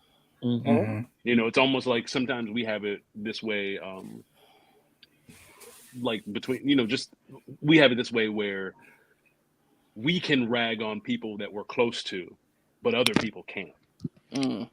Right. Like I can talk to my mama, however, but you can't talk about my mama like this, Right. or like you Right. can't do that. Like, and so I think that that's sort of what's happening there. It's like Rio and Agatha clearly have a history, but they also have some sort of pact. And I think part of that pact is that when Agatha dies, that Rio gets her. Outside of the love or the compassion or feelings that they have between each other, like I really think that it's like Rio gets her when she dies, which is why she's like trying to get to that point. And maybe she wants to Or be the person to do the killing. Honestly, Yeah. maybe that's probably why she was like, her mother can't have her or whatever. I want her or whatever. Well, she didn't say I want her, but you get the idea that Yeah. Right. she wants her because Mhm. her complete mood shifted whenever she said that. She said no, and it was just like Jen said, you just wanted to slit her throat not too long ago, but still, her mother cannot have her yeah. Right. because And she even essentially wants her. even when they were talking about, Agatha killed her whole coven, and Rio stepped in because they tried to kill her first, and then Jim was like, "Oh, so you're defending a murderer now?" She's like, "Not technically, but she's right. Her coven did try to kill her first." Yeah. And And I if don't. we pay attention to like anything that's actually happened to Agatha, as much as she's been painted as a villain, Hmm. there has never been a instance where she's taken someone's power where it was like, except maybe this Alice thing sort of falls into Yeah, that category, but it's maybe. like we've never seen her take someone's power in a way where it felt like she was in control. Yeah, It Hmm. always felt like someone attacked her and her power reacted and she yeah, just, I Yep. guess, let it happen or got She had no control of how got much to drunk. take. Like, yeah, because it's like we really don't know like the power level or the automation of her power. I think when yeah, we learn that, then we can sort of understand how bad she is or isn't. Hmm. But like right now, she's just sort of like that bad bitch we want to know more about. Right. Well, um, it's like everybody sees me at the monster, so I'm gonna be there. yeah, Right. yeah. and it Um, also seems like she tries to keep people at a distance too, on purpose. I think because of that. Like I don't think she wants to drain people to death. I think she has that reputation because people have come after her and tried to attack her, and Mm-hmm. she sucked them dry Hmm. and kept moving on of running or hiding or whatever. And she finally got the dark hold, and that allowed her, like Rio said, you got the dark hold and you disappeared. Hmm. You were actually able to hide yourself from me. So I think she got the dark hold so that she could distance herself from people so that she wouldn't have to keep dealing with that to a certain degree while still getting more power. So like we'll see how it pans out. But aside from that, now that we have this Billy being I'm sorry, Teen being almost assuredly some version of Billy Maximoff or Billy Mhm. Kaplan, depending on how it's going to be How they spun. gonna go? Yeah. Are we happy? Are we confused? Are we? Nope, that confused at all. I'm glad.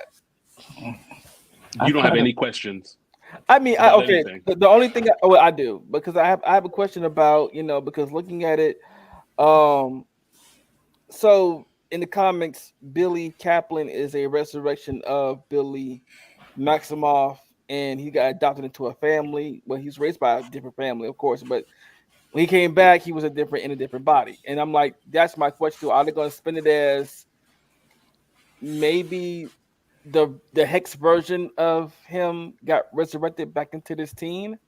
Because remember, he did say in the earlier that a lot happened to me at 13, and it's been 3 years, so now he's technically 15 in the show. No, 16. Sorry.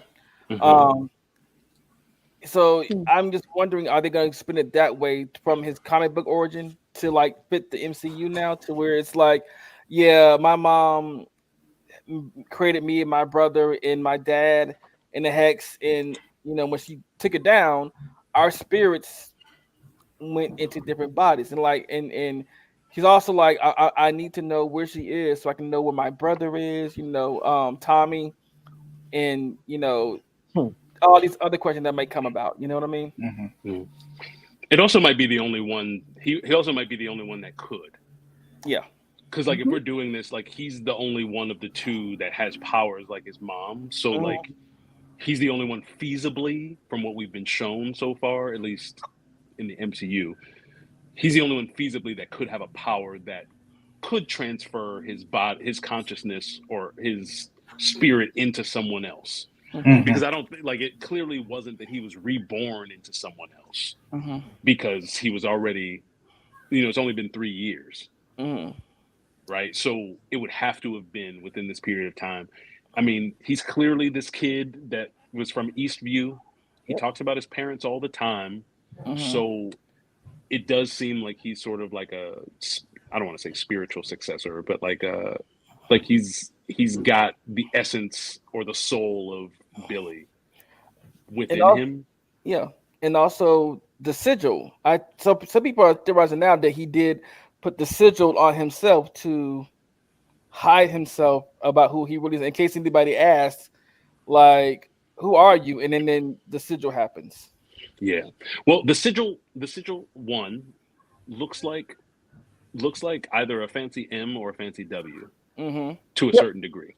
Yeah. I think it's also important to note that when we last saw evidence of her children before Multiverse of Madness, she was scouring through the Darkhold and she heard her children crying out for her. Yes. Like, "Mom, help," or whatever they said at the end when she was in the cabin, astral projecting while she was grabbing herself some coffee. So we know that at some point they needed help. What I'm surmising is that help that they were calling for was the one she created. Their soul, like, I feel like she put more effort into them and Vision than she put into anything else that she put into the hex. And so it's possible that their souls do exist. Yeah. But it could be just like in the comics, or not just like, but similar to in the comics, where they had her children's souls basically be fragments of Mephisto. And so it could very well be that, like, Mephisto has been holding her son sort of hostage, their souls hostage a bit, and maybe looking for certain things or wanting certain things. We know Scarlet Witch is gone, or at least dead, or something. Maybe Billy wanted to save his mom, and so he made a deal with Mephisto, where Mephisto's like, "You can have your mom back, but you have to get me Agatha Harkness," or something like that. And so with all the things that are happening now, the sigil sort of, like, we realize that the sigil, it's not that it doesn't matter anymore, but the fact that he was able to say Nicholas Scratch from the Ouija board means that he ain't Nicholas Scratch. And that's what Agatha realized. Right, and that's one of the ways that Agatha realized, like, that you're not, like, even though Rio told her the boy isn't your But she son, needed the but she like, needed that you know, proof you needed herself. that confirmation, and so now that we have the confirmation, I'm more interested in everything about Teen now Me too. than I sort of am about Agatha. It's more about like, and the other part of it is like we were talking about, it didn't feel like a trial because of the aspect ratio and other things, but very notable. Teen is not technically a part of the coven. They It's consider not. him to be a familiar. Yep. And a lot Mhm. of the things that were initiated, started, completed, and done in this trial was by Teen. Yep. So it's very possible that this wasn't Agatha's thing at all. It was Teen's trial. Yep. And the fact that that it is a didn't possibility. change or aspect ratio change or do some of the normal things we were expecting is more so because of the fact that it was attributed to a member of this coven that wasn't like a full A member. full member. Right. And on top And of so that, that's why you get this sort of partial trial. the exit was upward instead of downward, like it's been Yeah. for all the other trials. Yeah, that was Sammy said as well. Yeah, Oh, notice I they didn't even went notice up that. out this trial as opposed to them going down further in each trial. Yeah. Also, I'm also gonna put this out here and say that if Sharon Davis was real, then Agatha said only a true coven can open the door to the witch's road. And then when they sang the song, it didn't show up. And she purposely, like she distinctly said, it didn't take this long for the door to appear last time. There is still a very huge possibility that we are not on the witch's road and we are somewhere else. Oh, Could be. Yep. That is a possibility. Yep. Because the other thing that I want to say is if we know that like only a true coven can open the road, but they were able to open it somehow, right? The road changes for the coven, and yet somehow the Salem 7 were able to come onto the same road that they're on and didn't get Right. their own road, right? Teen going through the things that he's going through and sort of being able to follow them on the road, because you think that if you're not technically a part of the coven, you shouldn't be able to come. You be dead. Right. Or And you even die. if they were able to open the real road, like what if there's a sort of, I don't know, what if there's something that sort of like delineates what you experience? And remember, the first person that went through the door was Teen. They opened the door and he was like, "Oh shit, things are happening. Agatha, what's that? Is that the door to the road?" And he just ran down it. So maybe he set the tone for what the road entails for the group by going down there first.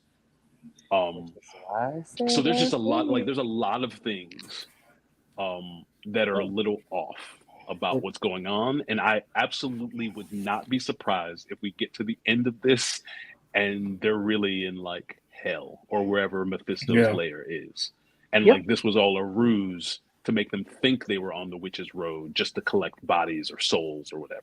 And like, so I'm still waiting for like the trick shoe to drop, and it sort of hasn't yet. We just got the reveal of Teen, which we knew already. At least those of us on this panel and other people who were deep diving into this lore and stuff before we got to this point knew who he was going to be. For me, it's more so like, are they even on the witch's road at all?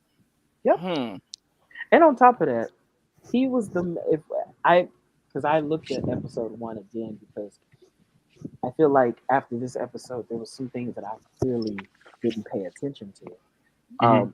Keep in mind in episode was that one? No, that was one. He was literally the one. No, that was 2. I'm sorry. He was literally the one to bring up the road. She never mentioned it. It was him, and so clearly he's been on a mission this entire time, which is why I said last week on last week's show when we had the show, something is up with him, and I don't know what it is. There's something that like he has something into this, and clearly this episode also played a part because again we saw the switch when him and Agatha were having a conversation. And plus, I mean, shout out to Catherine Hahn because she is just amazing.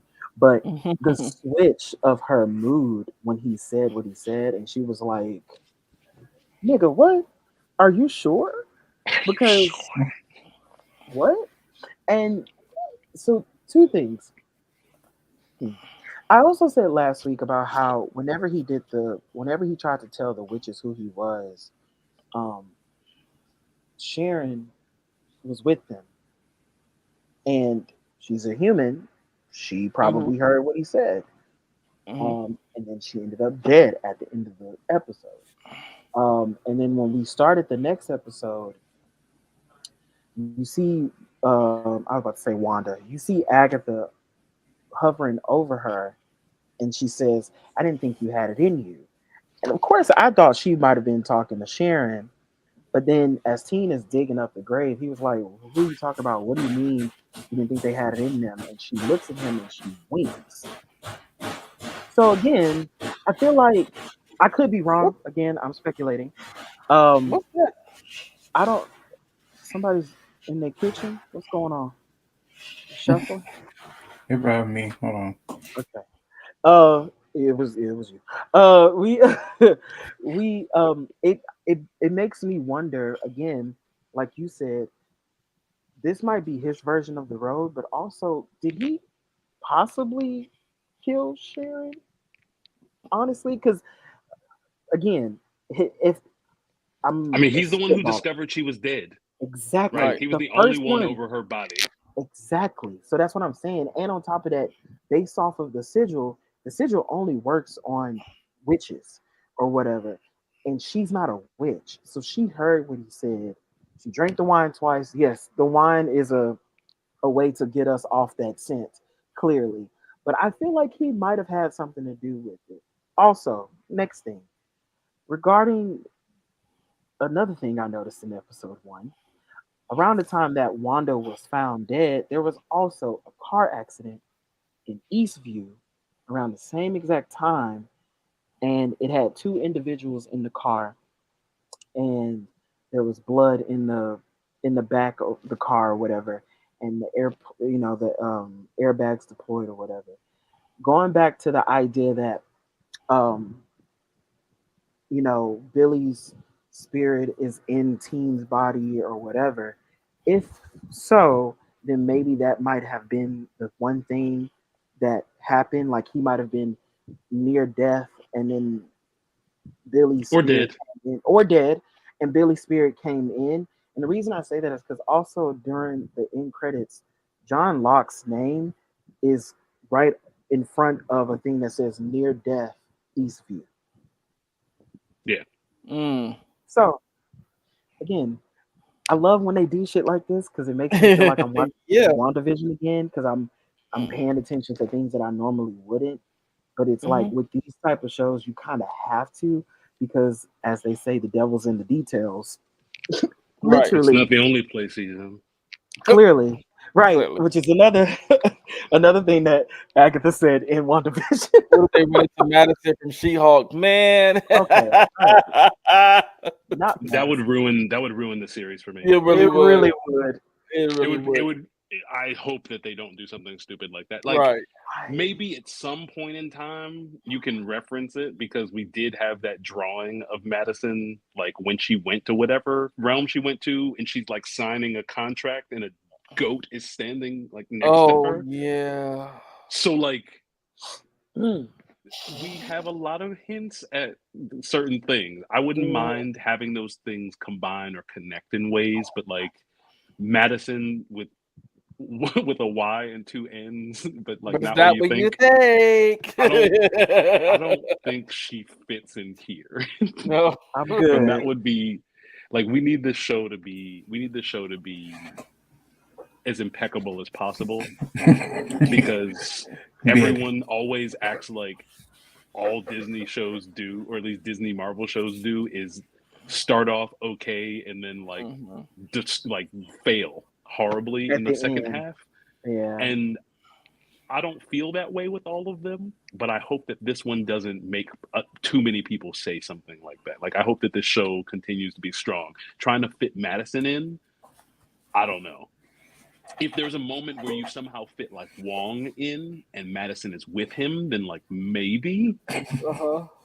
But at the end of the road to my hey horse. yeah, like this show has been kind of specific about the way it approaches humor, and I don't think Madison's style would fit right So at it's this moment. very campy. But Right. yeah, also I also forgot to bring this up. Marvel had put out these Being an H Mephisto. promotional things, like they always do. Um, and it was tarot cards, right? Hmm. Um, and they were specific to the show, right? And each of them showed little, things or whatever, and it made you think that, each card represents one of the characters. Karen didn't have one, to my knowledge. Um, but another way you could tell it was for that specific character was because their symbol was at the top of the tarot card. So Agatha's maiden mother crone symbol was at the top. Jen's symbol was at the top of hers. Lilia's was at the top of hers, or whatever. Mm-hmm. But the craziest thing is, you know how when artists do their little signature at the on the side, at the corner, or whatever at the end, Yes, right? The signature is the sigil. for So all of the cards. for all of the cards, Yeah. the signature is the sigil.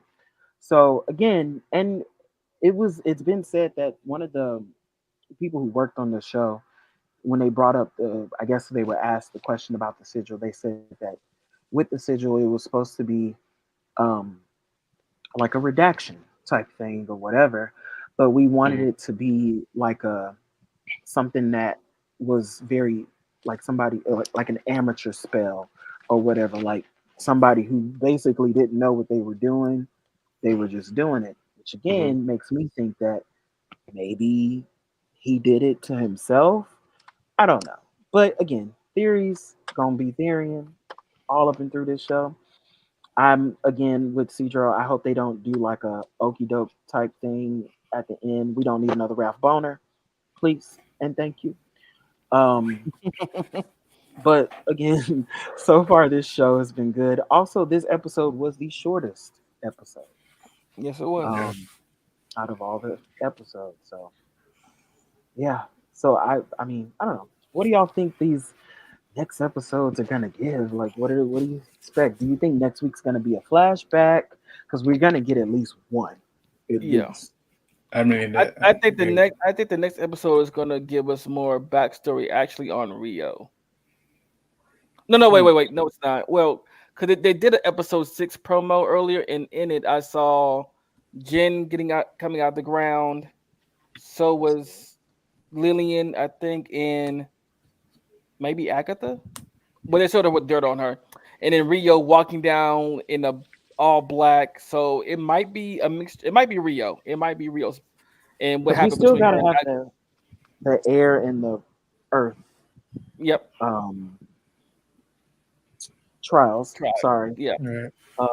Which I would And, assume. and remember, in this, even in this week's episode, there was no element. It was just about Agatha's backstory, sort of. Sort of. Yeah, It was the blood moon. the only note that they referenced was that it was the blood moon Blood phase. moon, the veil between life and death. Yeah. When it's also, at its thinnest. which the life and death thing, it could be like, if we're being honest, yeah, it could have been Agatha's, but it, like we said earlier, it could be teams. And with Yeah. death, it could also be Rio's, if we're being honest. Mhm. But again, it wasn't a trial. Let's be honest. Maybe. I'll say. But it wasn't a trial. I'll say I'm not sure. Now, there is a very real possibility it could be Rio's. Because it's like, it seems like it wants us to point towards teen, obviously, because we ended the episode with him doing stuff.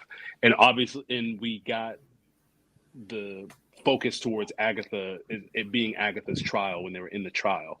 But remember, so far, every one of the trials has to do with focusing on something that the person the trial is for is afraid of. Yep. And the only two people that were afraid in that trial was Agatha and Rio. Yep. Mm-hmm. Agatha, because she was sort of afraid that she would hear something about her son, probably is what she was afraid of, or her mom, which she got, both of those things. And then Rio was the one who was like, ghosts? I hate ghosts. Right. She even backed up and sort of cowered. And so to me, that feels like it really could, like it could be any one of the three of them. Yeah. And we really won't know specifically yet until like a little bit more happens. I don't know if we're flashing back just yet. Usually with these shows, they love to give us the flashback in the second to last episode. Second to last, yeah. But to be fair, 9 episodes and we're at this point on episode 5. I almost have no idea how the rest of these episodes are really going to play out. So we could jump right, like we need to know backstory of a few characters, so they could give us multiple shows that do that, or multiple episodes that do that. And we could start with the next one. I feel like they're going to be emerging from the ground in the next episode. Yeah. Mm-hmm. Yeah. Sort of like how with, it's like Sharon's dead. And people were like, well, when are we getting, like, we saw Rio on the road with them. So when are we getting Rio? And I was like, immediately when the next episode starts, Rio somehow is going to turn into, like, Sharon's going to turn into Rio. And sort of happened. Still don't quite know what. It's like she came out of her grave in her body or just replaced. I don't know. But it's like I think it's going to happen next. Yeah.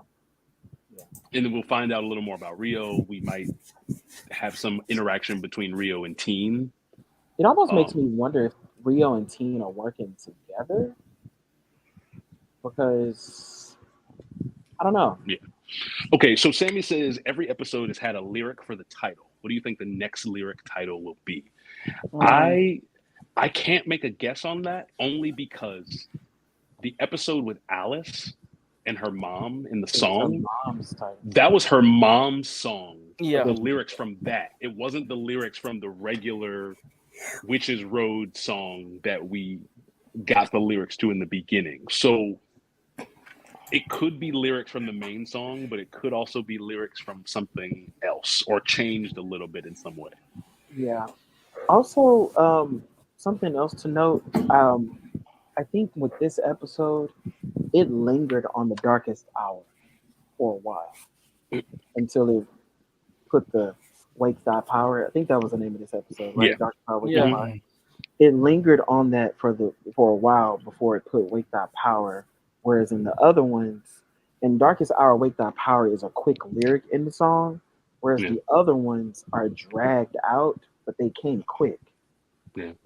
The symbolism of it all. It's weird. It's weird. I love it. It makes me think. love it too.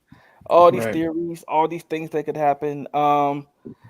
Yeah, it's gonna be wild, and everybody's still anticipating Wanda showing up. Doubt that. I don't know. I could be wrong, but I don't know. I don't know either. But I don't think they're doing it. I don't think they would do it before the finale. No, they wouldn't. They wouldn't. But I mean, there is a very real possibility that she could be shown. Like, it's more than pretty much any of the other theories we've had about characters showing up. Where it's like there's a very strong chance that Mephisto could show up. There's a very strong chance that Wanda could show up. Yep. Yeah. There's a very strong chance that any other person that wields magic that we've met up until this point could show up. Sure. Yeah. Like we could have something where like maybe they go through this trial and at the end Agatha gets some power and she saves her coven. And then at the very end, like Doctor Strange and Clea show up from the dark dimension and they're like, we need some help. Right. Like so we don't like there's very strong many possibilities for so many different characters, or at least characters that normally wouldn't show up in something like this could absolutely show up. Right. And it is the sequel to WandaVision. So it is possible that Wanda could very much pop up or be like maybe the thing that they're seeking at the end of this isn't their individual powers they're looking for. Maybe it's just Wanda. Yeah. Like maybe the universe is like the thing you need Yeah. the most It's to save Scarlet your Witch. universe for what's coming up, because I've looked at the script for the multiverse Yeah. saga and I know how this bitch ends. Like, Yeah. they might be like, you need Wanda. And so that's what I'm giving you here. Right. So we'll see. But yes, Yeah, that he is might make Mephisto might make an appearance. I remember, I don't know how true it is, but didn't they say that there was a thing that he was gonna make an appearance in Ironheart? yes. Yes. Okay. Yes, that's still supposed to be a thing. Yes. Okay. Yeah. Okay.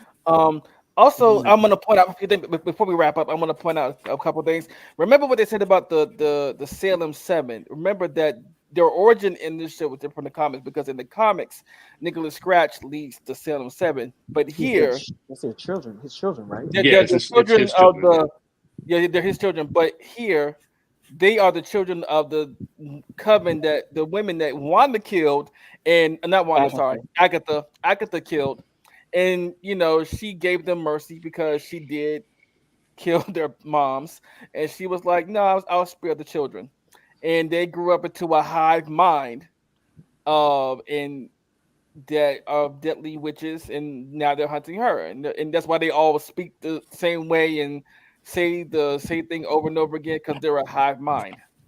So, Right. They've been looking and for they're her. very scary. They're very scary. They've been looking for her. Clearly, they've been Mhm. looking for her, but For a long time, and then they're like, anybody else with her dies too. So, unfortunately, they all die by association. right. At first, they were just looking for her, but Right. now it's like, we're looking for them because they were like, find her, find Find them. them. Yeah, Right. they switched.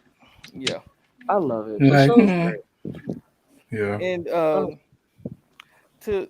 okay, so before I play the last clip, anybody got anything else to say? Comments, theories? Last clip. Yeah, one last clip. Yeah. Oh, I really do have to go. Like No, it's a short one, but yeah, you can go on ahead. I understand. I still I'm like already 20 minutes past the time. Okay. All right, and James, show that the last clip that the one that I sent you about Scarlet Witch. I think that was it. Yeah. Scarlet Witch walked the All right. See you mysterious later. witch's road. She wasn't alone. Guiding her was Agatha Harkness, her longtime mentor who returned as a ghost to offer wisdom from beyond the grave. But it didn't stop there. Wanda met another powerful figure, herself, from the alternate 1602 universe. This Scarlet Witch of 1602 taught Wanda about ancient magic and its history. And then there was the Emerald Warlock, a dangerous enemy, who forced Wanda to confront the darker sides of magic. Together, these figures became an unusual coven, challenging Wanda to not only master her magic, but to redefine it completely. This was no... Is that the end of it? Okay. Well, No, you're just acting weird. Oh. Okay. technology. Yeah, technology's not on our side today. But yeah, basically it was saying that Wanda also walked the witch's road at one point in the comics, and she actually became more powerful out of it. It redefined her magic, which, Wanda is more powerful than people give her credit for. When people actually, I feel like people more that don't read comics or don't really follow animation, she's a lot more powerful than people think that she is. But her son, Wiccan, is actually becomes more powerful than her in the comics, and we'll get into that on another show as time goes on with Agatha. But Watch Professor made Nicholas Scratch raise the 707. Pretending they are his children, we meet him at the end. I mean, that's a possibility too. We could see Nicholas Scratch at the end, yeah. But how would he look? Right, but remember that Wanda was a Jen that said the Salem 7 are the witches of the children of the dead witches that Wanda killed. And they raised up, became a hive mind coven, and not for revenge against Agatha for killing their mothers. So, yeah, but Nicholas Scratch could also be leading them, and maybe he's mad at mommy for doing what she did, Right. That's true. Who knows? Mm-hmm. You're gonna sacrifice me? Death to your whole family. Okay. Death to all of them. Shout out to Wendy. Right. I miss her so much on my television. But one more thing before we go. So Dragon Ball Sparking Zero did come out this week, and I am enjoying this game so far. It's magnificent. I would say this is a good game. I would give a review next week or sometime in the future. But if you're a Dragon Ball fan or just like fighting games in general, I suggest you go play this. Also, the Tomb Raider series on Netflix is out, and already the incels have given their reviews. There have been good and bad on both sides. A lot of people don't like a lot of changes with her, but that's what we call it's more from the woke mob than anything, and I'm so tired of them. But that's all we got for you guys this week. Thank you all for watching. Yeah, I need to go get something to eat. See y'all next week at 5 o'clock again here on the channel every Sunday, and peace out.